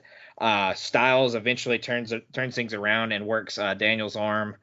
Daniels then elbows out of a waist lock and goes against the ropes, and AJ tries to do a leapfrog, but on the rebound, Daniels actually catches him and rolls him up. AJ kicks out quickly, but gets and goes for a couple of roll-ups of his own. He then attempts to go for a third, but Daniels actually rains down some big strikes. He catches him on the ground. He hits some big strikes to his back, and then he hits a big clothesline. He then gets Styles in a side headlock and avoids the drop kick when being thrown against the ropes, but actually gets a little too cocky, and Styles eventually does nail the drop kick, and it knocks him to the outside. Styles then leaps out and does a Hurricane Rana from the apron to the outside on the ground. The two then battle on the outside, kind of trading some haymakers back and forth, trading some big punches. While this is all happening, they both realize that they're getting counted out, which I guess really wouldn't have mattered deep down, but I guess one hoped that they could get in before the other one did and maybe get the count out victory for the first fall, but they both get in back before the 10 count happens. Back in the ring, Styles hits two very Steamboat-esque arm drags is what I put down. Daniels then temporarily turns an armbar into a head scissors, but Styles quickly breaks out and does another arm drag into another arm wrench. He really is working the elbow, kind of trying to take that away from Daniels so he can't hit the Angel's wings. Every time it looks like Daniels is going to get out of what Styles is doing to him, Styles gets him right back down to the ground and continues to work the arm. Daniels tries to execute a roll up off the ropes, but Styles actually holds on and then nails a big kick to the chest. Styles is relentless with the kicks and is doing some constant arm work, so he's constantly throwing some big kicks and constantly continuing to focus on the arm. He arm drags him back and he arm drags him again, and Daniels is in pain and he's frustrated, so he rolls to the outside. But Styles keeps going back at him and gets some big hits, coming in with a baseball slide. He then does a springboard dive out on top of him. He kind of, I don't know if he botches it, but like he kind of jumps on the ropes and then falls back down and then does it again and actually hits him. They acted like he was trying to play with him or something like that, but it kind of looked weird. But back in the ring, it looks like Styles is going to go for the phenomenal forearm, but Daniels actually pulls the ref in front of him, so that kind of causes Styles to hesitate, and Daniels forearms Styles off the apron into the guardrail. Daniels then starts to really work over the rib area because that's where AJ had kind of hit the guardrail. He hit it right on his ribs. Styles then Daniels starts to constantly focus on the ribs, raining in some major damage. Daniels is super tenacious and keeps the attack on the weak spot that Styles has. During his attack, Daniels hits a slightly botched moonsault springboard, but he still nails it effectively at the same time. Daniels eventually whips AJ against the ropes, but puts his head down only to get a boot to the face and then get nailed with a discus clothesline. Back up, Styles nails two clotheslines and a spinning wheel kick. He then does his backflip inverted DDT flawlessly as always. He then does a suplex that ends up turning into a neck breaker. AJ then crushes him with a back suplex and then goes to the top rope, but Daniels actually meets him up there only to get pushed off, but he gets his knees up on a 450 attempt, and then Daniels actually hits Angel's wings and wins the first fall of this Ironman match. So I'll go to Jake. What do you think of this first fall that they had? Yeah, I was digging this from the beginning. I like for two guys that I think generally we're probably known as being more kind of X Division-y spot kind of guys. I thought they did a good job of doing a nice mix of stuff in this match. Like they, especially to start off, like they work into these big spots, but there's a lot of mat work. The strikes I really like, even from the beginning of the match. I think throughout this entire match, they have some really good strikes, wearing each other down. Nice, like momentum swings between the two. And I did like the way they got to the first fall. Like I like the 450 and how quickly he jumps up and goes for the Angel's wings and gets the first fall. And then it kind of, it's typical. You're gonna have AJ, who's the face, beat down, so he's kind of playing the underdog role going forward. So I was kind of digging it from the beginning. Yeah, I got you. Ben, what did you think of the first half of the match?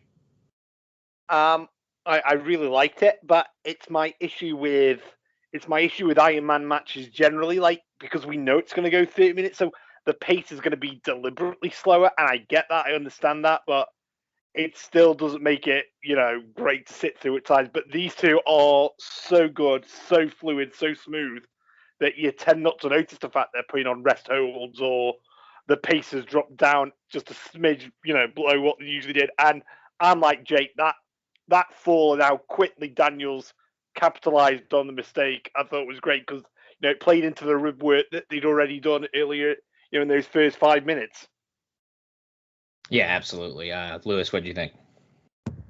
Yeah, same thing. Literally the only thing you can say that's been bad so far was that one springboard botch that AJ had where he went up, went back down, and then went back up again. I don't know if he was like double guessing what he wanted to do, if he wanted to do a springboard like elbow or 450. He was just trying to he just hesitated too long trying to think of what he wanted to do, so he had to redo the whole spot. But other than that, the first half of this match has been so fluid, so nice, and obviously it's AJ and Christopher Daniels. We expected this to be the match of the night, so it's just going that way so far. Yeah, I got you. Jenny, what did you think of this first half of the match? Man, AJ is amazing, right? Even during that, like, whatever we're calling it, botched hesitation spot or whatever, AJ didn't bother me as much as Daniels did, just standing there fucking waiting for him to figure it out. Like, okay.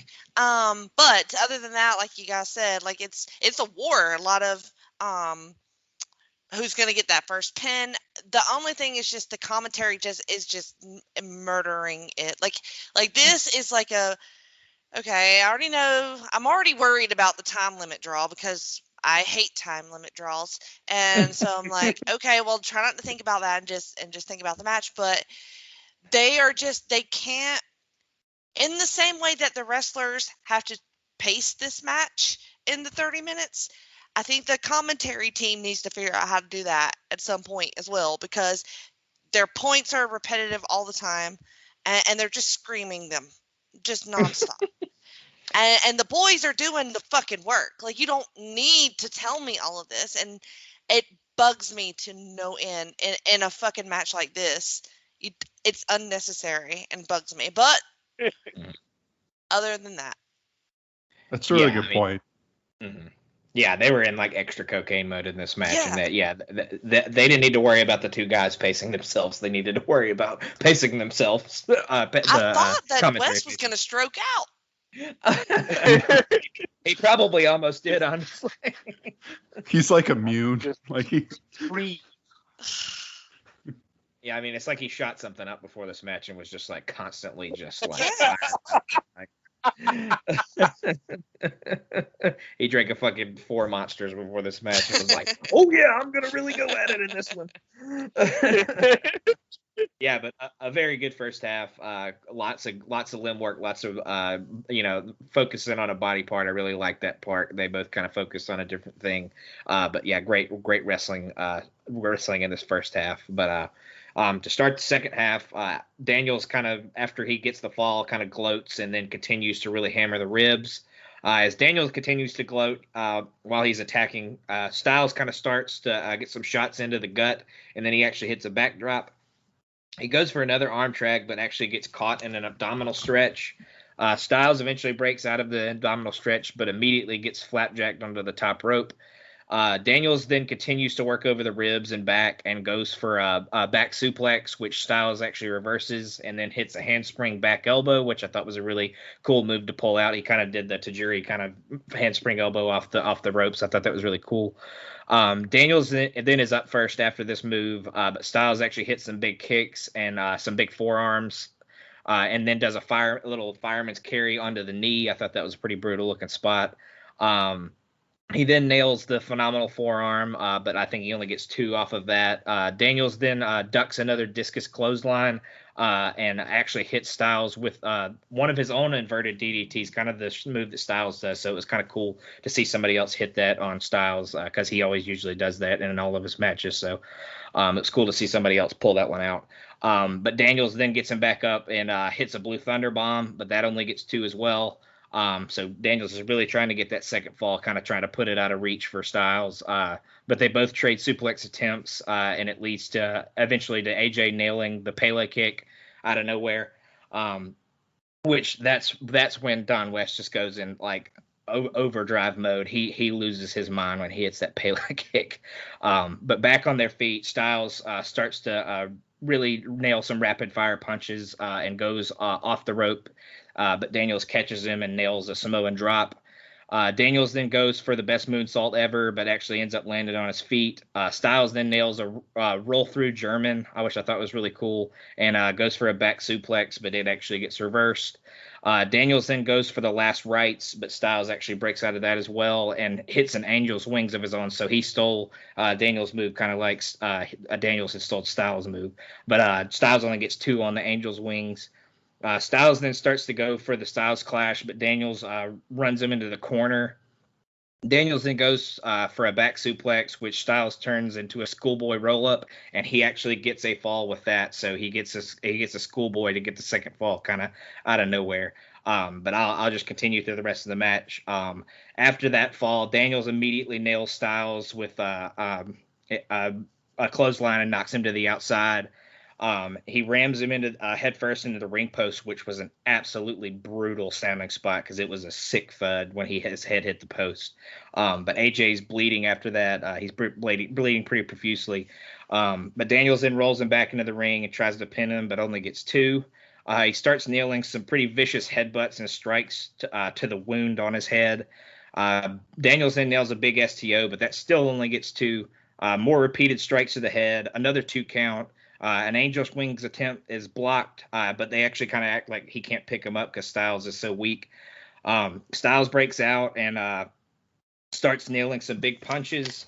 After this, with 40 seconds to go, Daniels locks in the Koji clutch, which is kind of a submission that he had learned over in Japan, they said. But AJ actually lasts the entire time to actually make it through the 30 minutes with a tie. But Daniels immediately grabs the mic and says he wants sudden death. And, of course, Dusty comes out and says, if you want sudden death, you got it. Daniels then continues his onslaught.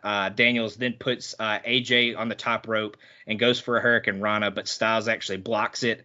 He then uses a Hurricane Rana to kind of transition through that move, and then he actually picks him up and hits the Styles Clash, and he wins in overtime and retains his title. Jake, what do you think of the second half, and what do you think of the match overall? Yeah, so I like how Daniels stayed in control. Like, they didn't just completely flip the momentum just because they did the first fall. Like, he stayed in control. I liked him continuing to work the midsection because it made sense for the match, because it's kind of a match based on stamina, so he's trying to kill his stamina by wearing out his ribs and stuff. So I did enjoy that. Like you said, Logan, when AJ hits the post, I did like the roll up, by the way. I thought that was a nice little babyface move. And I also like that they tied it up with a decent amount of time to go rather than tie it up. You know, if we are going to do the whole draw thing, sudden death, I'm glad they didn't have AJ get the tying fall in the last minute. I like that they did it with about 5 minutes or so there's still a little bit of drama to see, well, somebody can still win it. So I did enjoy that. But yeah, his blade job looked really good. The only thing I didn't like is I wish the ref would have counted him, because it is an Ironman match. You could that could count as a fall, because today and all are trying to cover it by saying, well, you can't win the title or whatever on a count out, but in Ironman it's by the fall, so you can get a count out fall, which I thought it would have just added some drama. It's just, the TNA refs being TNA refs, not being on their shit. I would have liked a little more urgency from Daniels. I know they're trying to get over that he's like cocky and he wants to brag and all that stuff, but I would have liked a little more urgency from him and not wasting. He wasted a little bit of time. Again, more awesome strikes, and the image of AJ bleeding on the Daniels knee pad was really awesome. I think it was his. It was his knee pad. He was bleeding all over his knee pad. That was a cool image. Daniels being a freak, licking the blood and stuff was pretty cool. At one point, but the draw thing, I'm sure that's what we're going to get to. The only thing, it's not the most creative thing in the world, but I think the match was worked super well. Like, it was tight. They had a nice variation of stuff. It had pretty, aside from a few nitpicky things, it had pretty good storytelling in the way they worked it. The only thing I didn't love, I wished AJ would have, if he is going to win in the overtime period or whatever, the sudden death, I kind of wished he would have went away from the Styles Clash, because it is such a physically, it takes so much of him to do it. I feel like he should have found some other way to, I don't know. I didn't totally buy. It's a nitpicky thing. It didn't kill the match for me, but I didn't feel like he should be able to pull off the Styles Clash given how much he's been through. I feel like he should have to do something that he could spring off a little quicker. Not somewhere he has to cut pick a guy up and everything, just because he's been through so much, and he could sell that he doesn't have the stamina for it and he has to, some other way to win. But that's just nitpicky. I thought it was an awesome match. I went 4 on it. I thought it was an awesome war. It really felt like they were really good showcase, and show that these two guys could do a longer match that's not, just a bunch of high spots or whatever, in case anybody thought that's all they were. Yeah, I got you. Yeah, I do think in the overtime period, not that it needed to go much longer than it did, but like I feel like they could have done a little bit more in that overtime period because, as the regulation or whatever you want to call it ends, like he has him like passed out. So like if the ref had actually done his job and checked the hand and everything to make sure he was passed out, Daniels probably actually would have won the title. So Styles didn't really sell that as much as I would have probably liked him to, but I know that they had already had a 30-minute match, so they need to get to the finish at the same time. So, Ben, what do you think? So I've got the exact point where Mike and Don's commentary annoyed me the most during the show, or the breaking point. So it was when Daniel had AJ in that abdominal stretch, and they're saying like, I can't remember the exact line. I didn't make a note of the exact line, but they're basically going on and on and on about how AJ's like should be desperate. He's desperate. He's literally one fall down and there's 13 minutes left. It's not like he's one fall down with 30 seconds to go. You know what I mean? So just let it breathe, boys. Just calm the fuck down and we'll be okay. I know Jake didn't like Daniels' using the time. I did, and then because in his head he must have known, like in his head it was like an unwritten thing where he thought it was going to go to overtime, or he thought, that it was going to be tie goes to the champion. So when it was 1-0, he was quite happy to swallow the clock. But then as soon as AJ gets that pinfall, that's when he turns into a vicious motherfucker. And that image of the Koji clutch, them last 30, 40 seconds is amazing. And yeah, I'm with, and like, I think the better thing would have been like that to have been the submission, and because AJ didn't win the match, AJ survived the match. That's what happened, and I went 3 3/4 on it. Gotcha. Lewis, what'd you think? Yeah, he survived the match against all odds. I see what you did. No, I would die on the hill that Daniels won that match because AJ's eyes were fully closed and he was knocked out with like 10 seconds left in that Koji clutch. So Daniels won that match. But overall, yeah, it was fantastic. I also feel fine giving that match 4 stars because it was definitely well above an average match. Nowhere close to like 5-star perfection, but it was a really good match. I'm also on that side. Like AJ shouldn't have won with the Styles Clash because he was like beaten, bloodied. It should have been some other last second thing where he just pulled something out like a springboard or some other kind of roll up to win, or even like do a moonsault like Daniels does. But the Styles Clash did feel a little out of place there. Yeah, I got you. Jenny, what'd you think of this Ironman match? Okay, so yeah, the image of the bloodied AJ it wrapped up in that clutch was pretty fucking awesome. His face was legit purple. He looked like Don West. And but yeah, I mean, we can only assume. Yeah.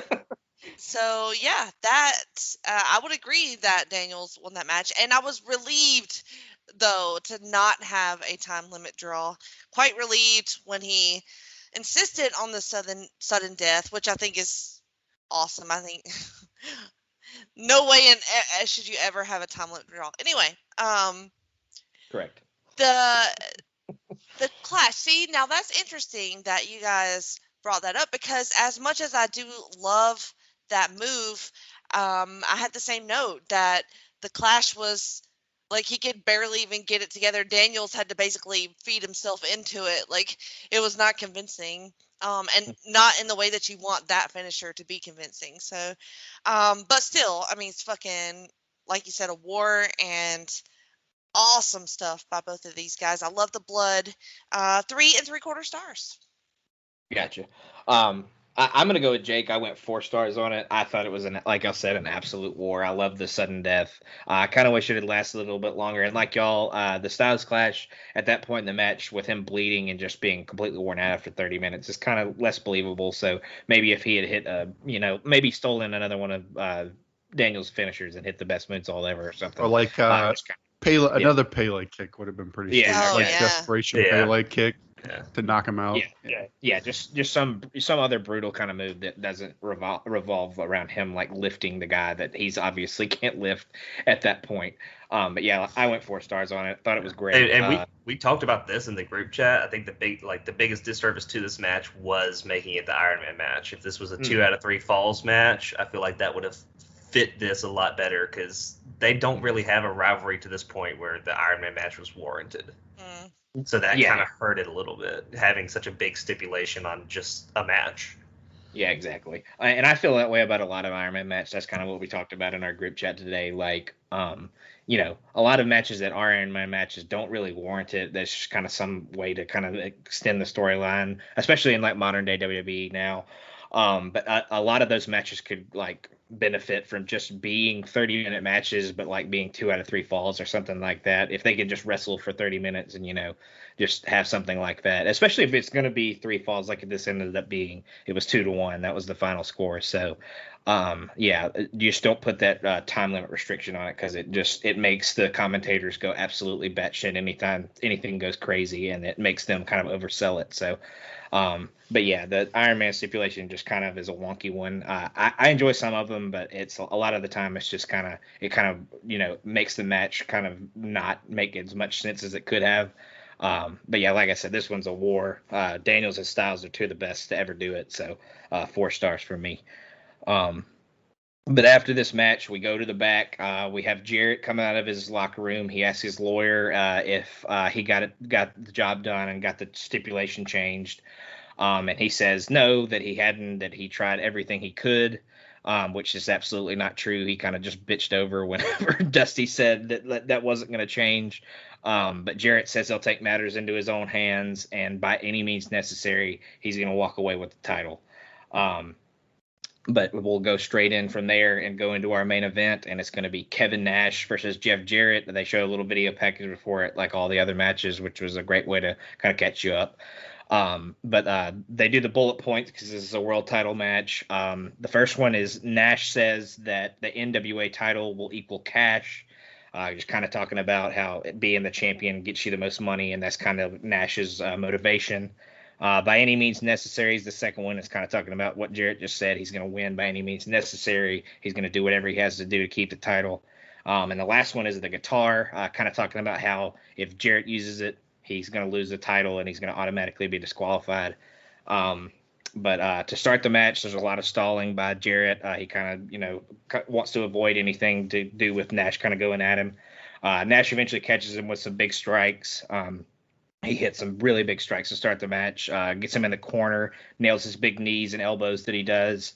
The Nash gets distracted by the ref at one point, and Jarrett actually goes for the knee because that's kind of been the storyline going into this, that Jarrett's going to wear down the knee because he's had so many surgeries on his knee. I think they say it like 15 times. He's had 14 surgeries on his knee, not 9 on one and 4 or 5 on the other or whatever. But Nash reverses a whip and a clothesline into the corner, and then clotheslines Jarrett over the top rope. Nash then follows him to the outside and really takes it to Jarrett. They get back in the ring for a second, and Jarrett kind of kicks him back in the knee and then starts hitting some heavy strikes on the knees. Jarrett then eventually goes off the ropes, and Nash actually sidesteps him and chucks him to the outside.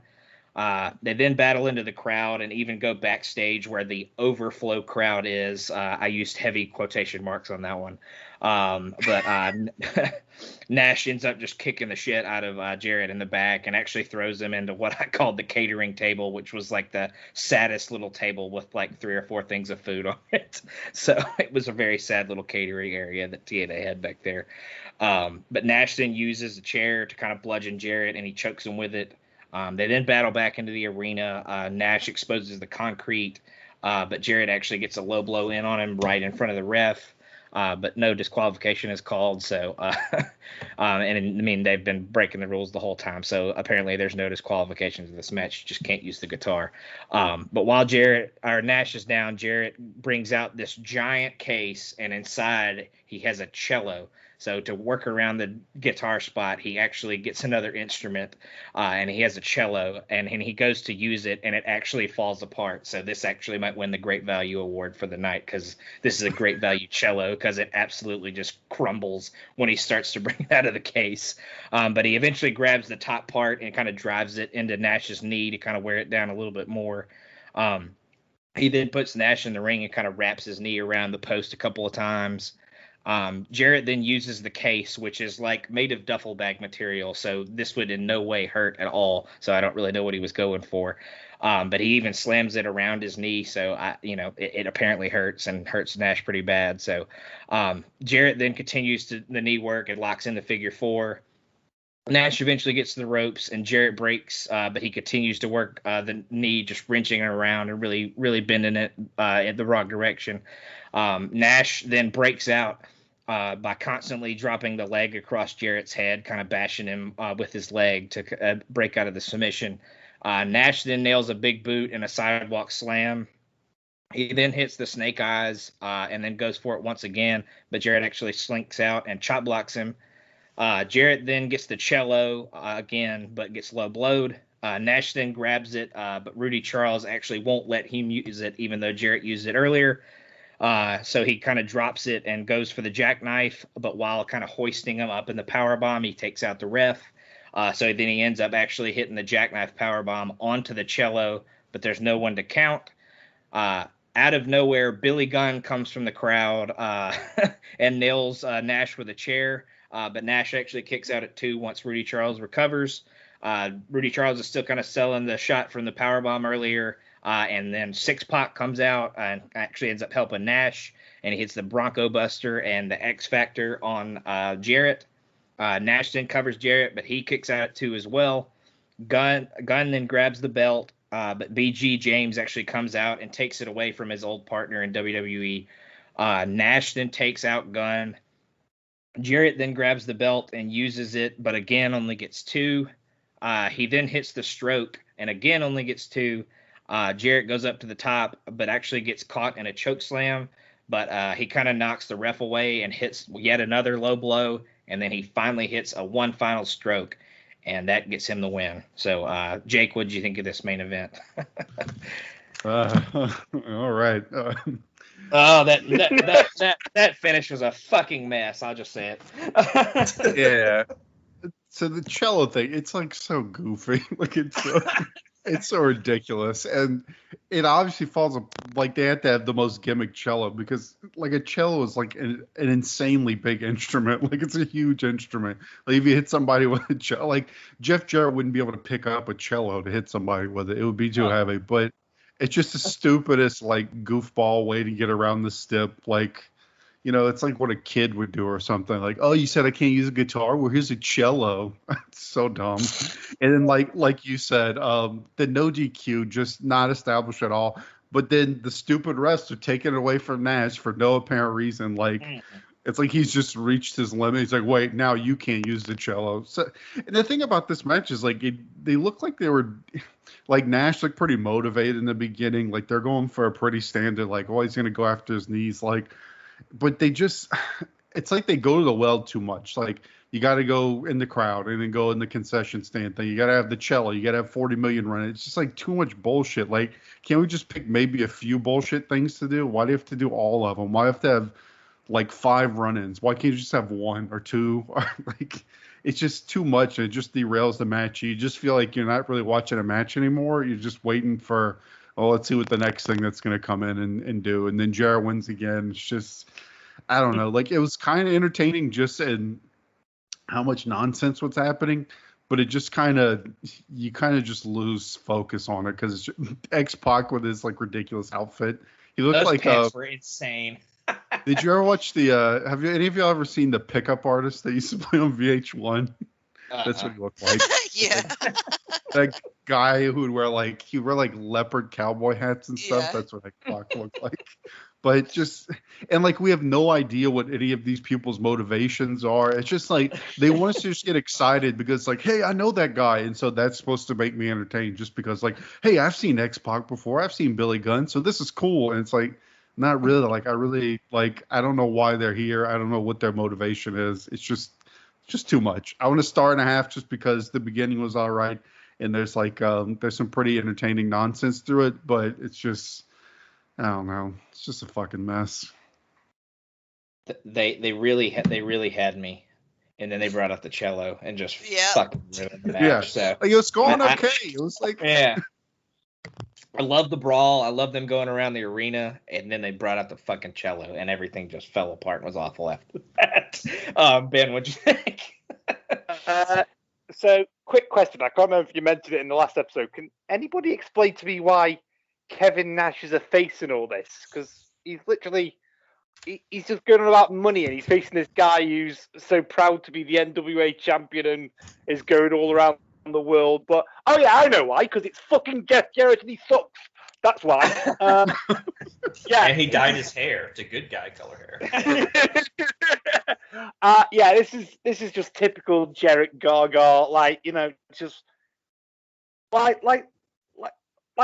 Jake says, it's no DQ anyway. Just have a brawl around the ring. There's no need for all the the going backstage, and the cello bit is spectacular.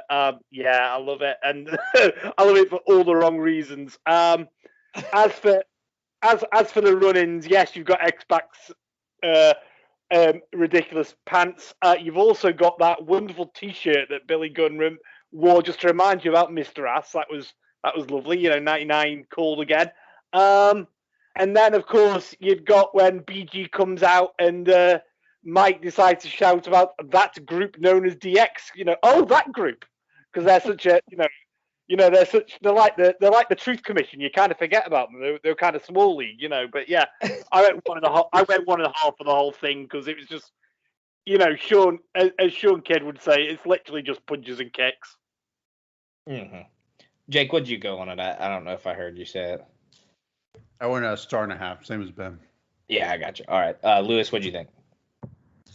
It was a little more guilty pleasure for me. Like I enjoy Kevin Nash a lot, and so I had a little more enjoyable time watching the match, even through all the stupidity that happened around it. I definitely feel like Scott Hall leaving was why this ending was so stupid. I guarantee you what they wanted to eventually have was NWO versus DX, which is why they brought these guys in. But with Hall leaving, they had Billy Kidd here and they had X-Pac here, and they're like, well, we have to have them do something. Let's have them both interfere in the main event. So they had to work around Hall leaving this way. But have one of them debut tonight and then the other on Impact later. There's no reason for both of them to interfere in this match. It just adds too much confusion into it. On top of that, also having BG James turn on Billy Gunn. I keep calling Billy Kidd. Billy Gunn. That's also just needlessly random because we don't know why. It's back to the DDP Raven stuff. Hey, why do these two guys hate each other? There's no actual explanation going on. So I gave it 2 stars. I was a little more high on the match than y'all seem to have been, just because I like Kevin Nash that much. But yeah, it's not a good match by any means. There's way too much just goofiness. Yeah, when Gunn gets involved, it just needed to end. Then, X-Pac can come out later and kind of there were 4 needless near falls at the end of the match where it should have been Jeff Jarrett blasts Nash with the title after a Gunn distraction for a 1, 2, 3. You don't need the other 3 near falls. Mm-hmm. Yeah, definitely, I agree with you. Jenny, what do you think? So, there's some stuff in here, like Lewis said, that maybe a little bit guilty pleasure, like the food table spot. It was just really conveniently located, right in the middle of the hallway where all the people were standing there, the overflow. It just seemed like the perfect spot to set up some catering. But it looked kind of dinky, but was fun to see the food fly everywhere. Also fun to see Jeff Jarrett's face covered with blood. I will say I do like that. And I do like me some Kevin Nash. He just does Kevin Nash things.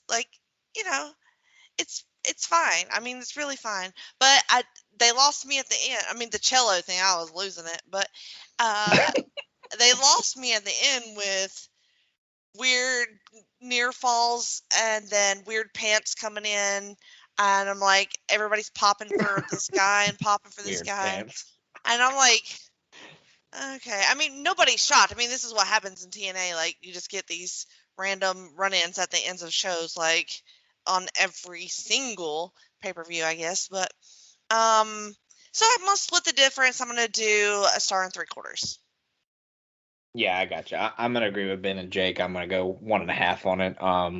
Yeah, I like Nash, and like I said, they had me at the very beginning. The match was a brawl. It was going around the arena. Jeff was working the leg like he should have, but the cello came out, and it just fell apart after that. The literally the cello fell apart, but the match also fell apart as well.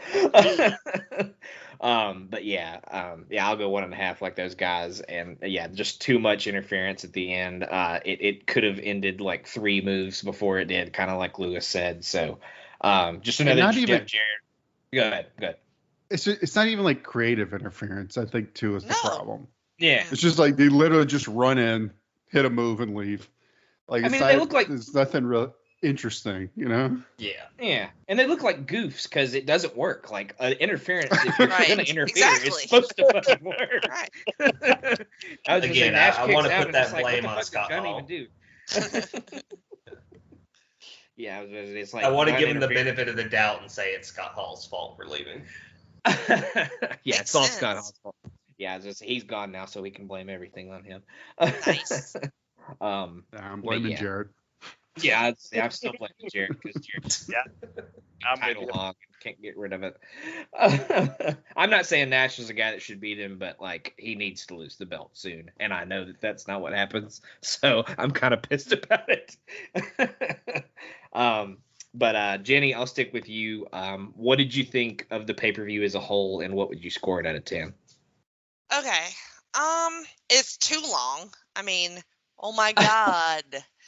2 hours and 50 minutes. No. So I like the video packages a lot. I think we mentioned that at least once, but that really did help. They were well done, well put together. I mean, they're kind of cheesy over the top, but that's fine. But it really did help bring, me up to speed on these feuds and what's happening. So I really did appreciate it. The match is just kind of all over the place. I mean, for the most part, decent to very good with a couple of stinkers in there. So it's a mixture. I'm going to go probably 6 out of 10 on the show.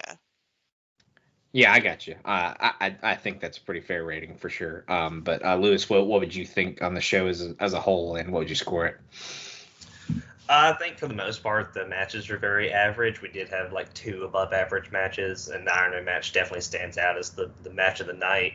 But as far as like backstage stuff and character development, I don't think any of that happened in this pay-per-view. So I'm going to go right down the middle and give it 5 out of 10 stars. Gotcha.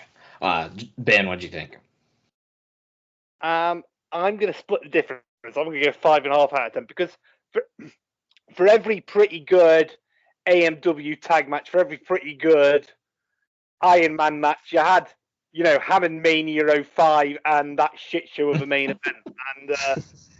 And and there's nothing else really that's saving it. Even with my liking of Full Metal Mayhem, it doesn't save it from being just slightly above average. Yeah, I got you. Jake, what do you think? Yeah, I'm right down the middle. To me, it was almost like a one-match show because even this, a lot of stuff that was pretty solid was just kind of there. It wasn't really anything with any kind of stakes or anything. Like, even the Monty match, I mean, it was cool, but it really wasn't. It wasn't much to it. It did seem like a step back because they've actually, even though we haven't liked the impacts very much, they've been kind of hitting pretty good on these pay-per-views, and this kind of felt like a step back. It felt like they focused too much on like your kind of older guys like Raven and Dustin and that, and kind of all the other guys are taking a step back aside from AJ and Daniels. It kind of seemed like the rest of the roster's kind of been put in the back burner. I think it hurt the show compared to the last few that we've seen, because we've seen some pretty good pay-per-views actually in the last few months. So a little disappointing.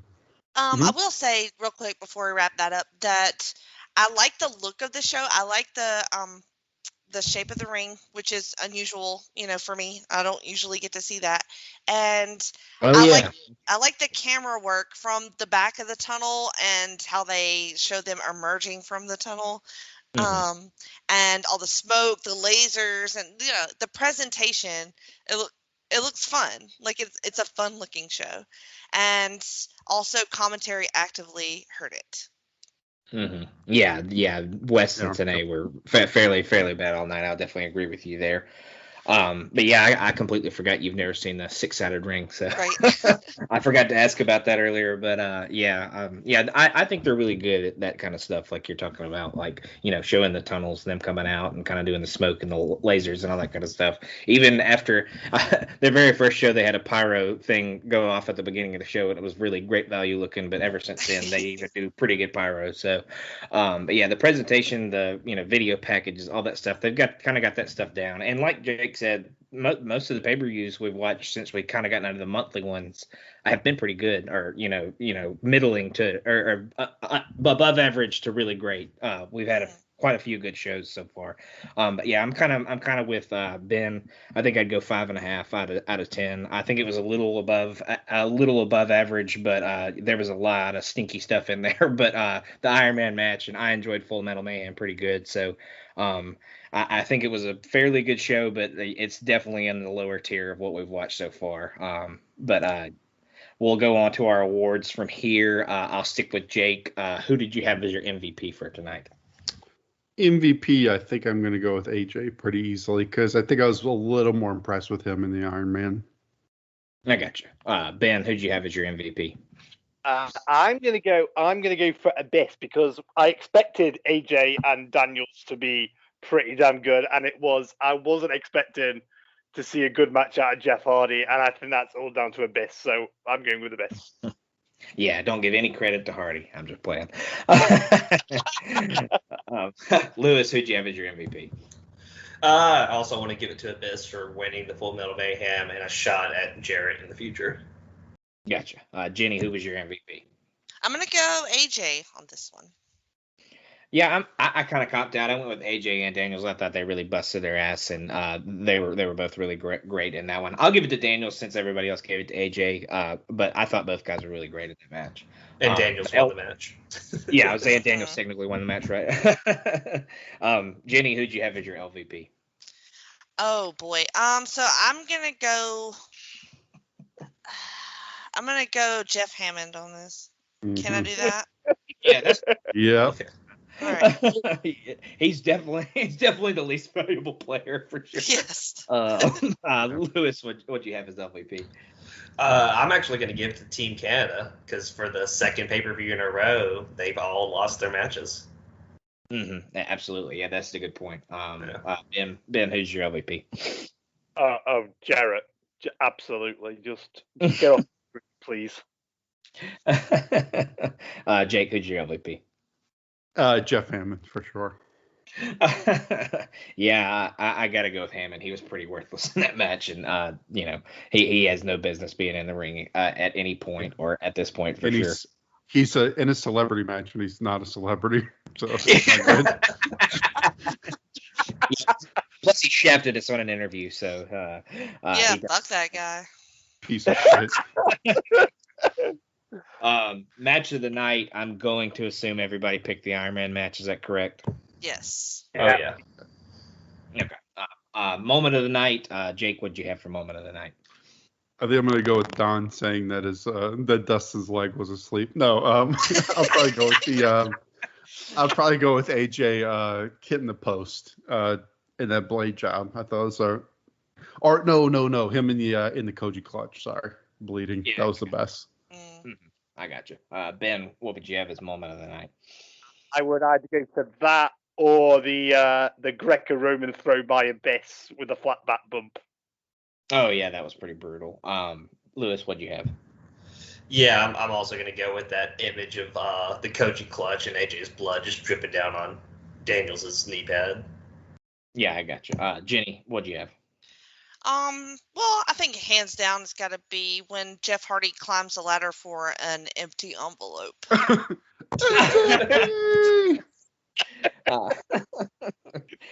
Yeah, that's a good one, definitely. Metaphor. Yeah, definitely. But I'm gonna go with the Koji Clutch too. That was a good image to see AJ kind of pass out and be a bloody mess kind of when that was going on. So I like that for sure. Express Lane, Jake, who'd you have in your Express Lane?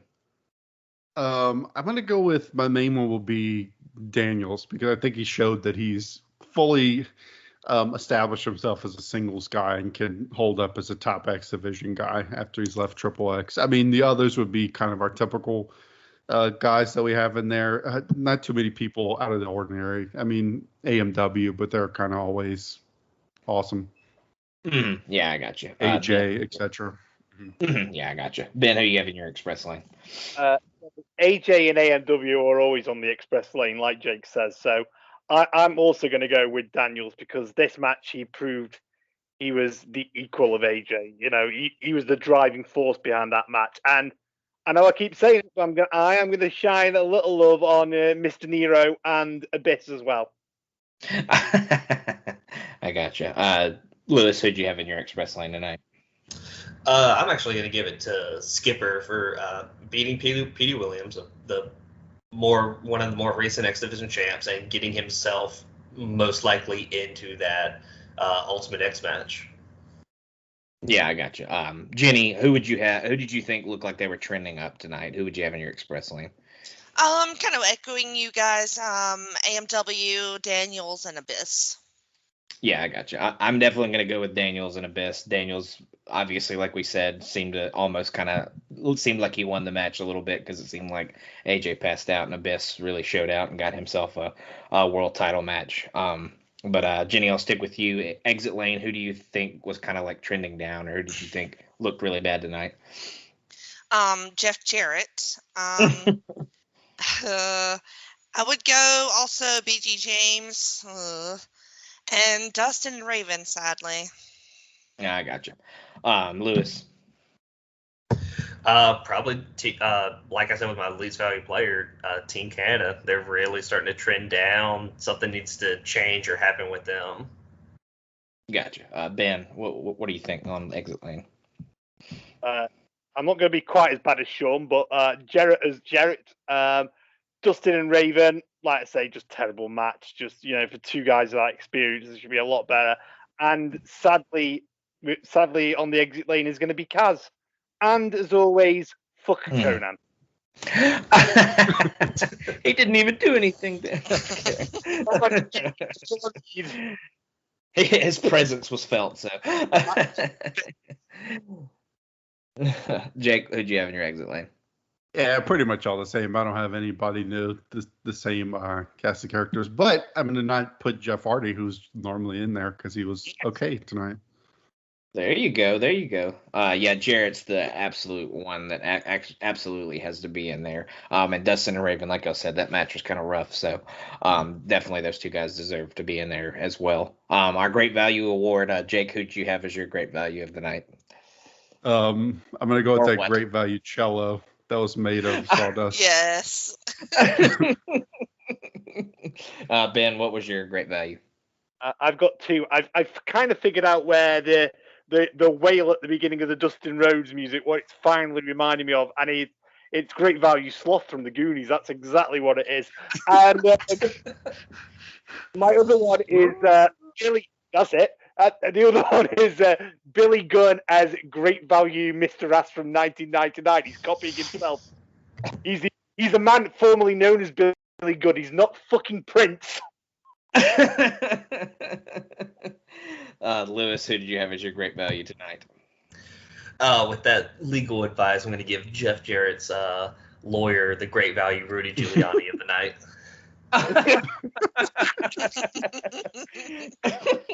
Jenny, who'd you have as your Great Value?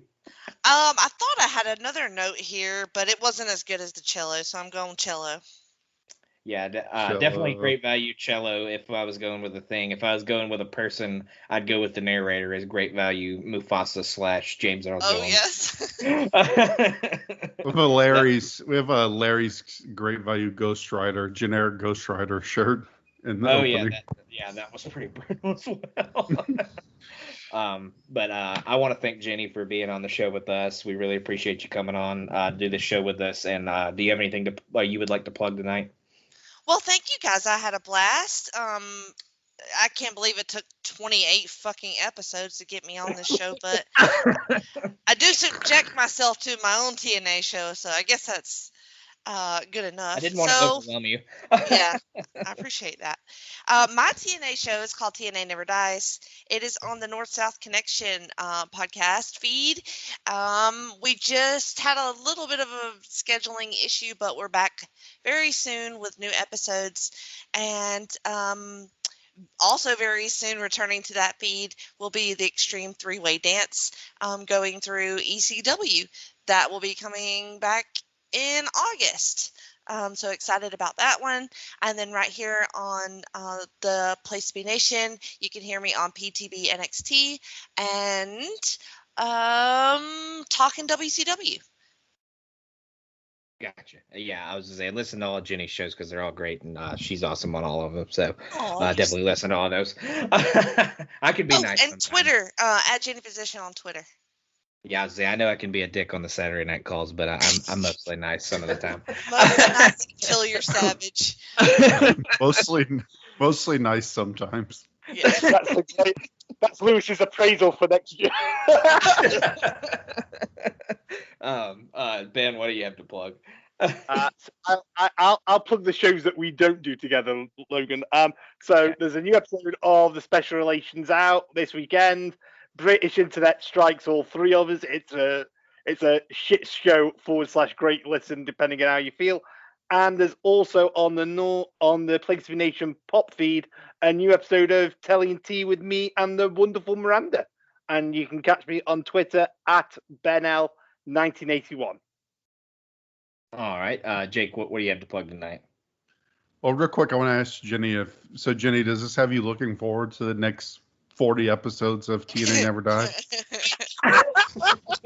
Seeing where you're going to end up and that maybe nothing's going to change. I'm looking forward to the six-sided ring. Like, I like that. I think it looks cool. And but I mean, I just got to Raven's debut, and I was excited about that. But now, listen. You're second guessing it. Yeah. Well, you get CM Punk and Raven coming up. Yeah, true. And the Dusty stuff looks like fun Dusty stuff. So yeah, it's mixed as always. Yeah, I was just say Dusty's kind of rough for a little bit, but he eventually kind of stops being the main focus on TV, so he ends up working out. Yeah. But once Russo leaves, but anyway, yeah. Jenny said we have PTB NXT, which we just recorded a new one, so that'll be out pretty soon. And you can catch me on the Ruthlessly Aggressive podcast on the North South feed. I recently did Unforgiven 2002, so check it out.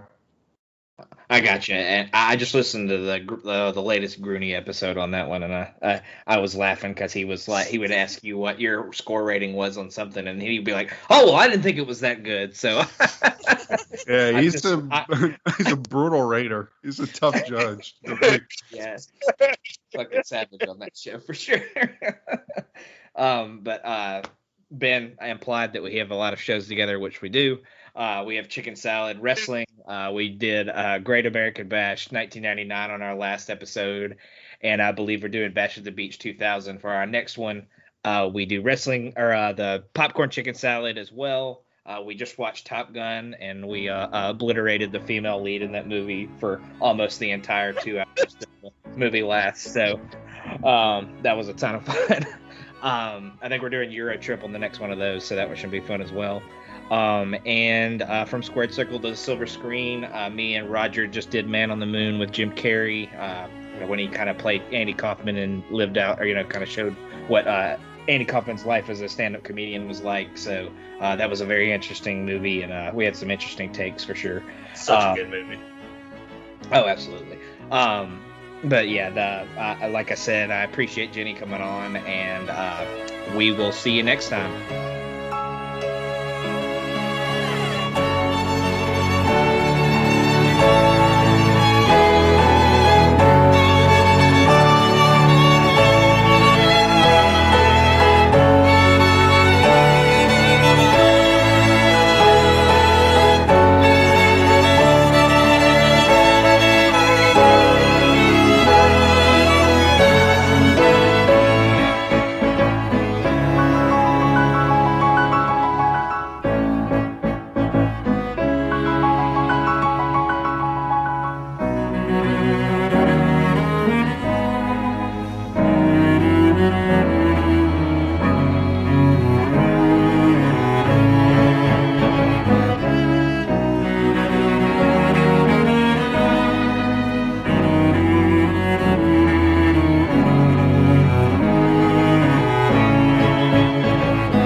Thank you so much for watching our cover of Africa with our friends from the amazing Dover Quartet.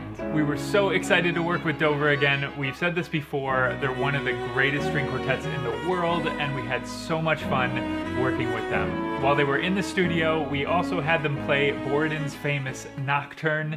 It's an incredibly beautiful piece of music, and they played the heck out of it. It's so good, you have to check out that video. We'll put a link for it right here. It's over on our Brooklyn Classical channel.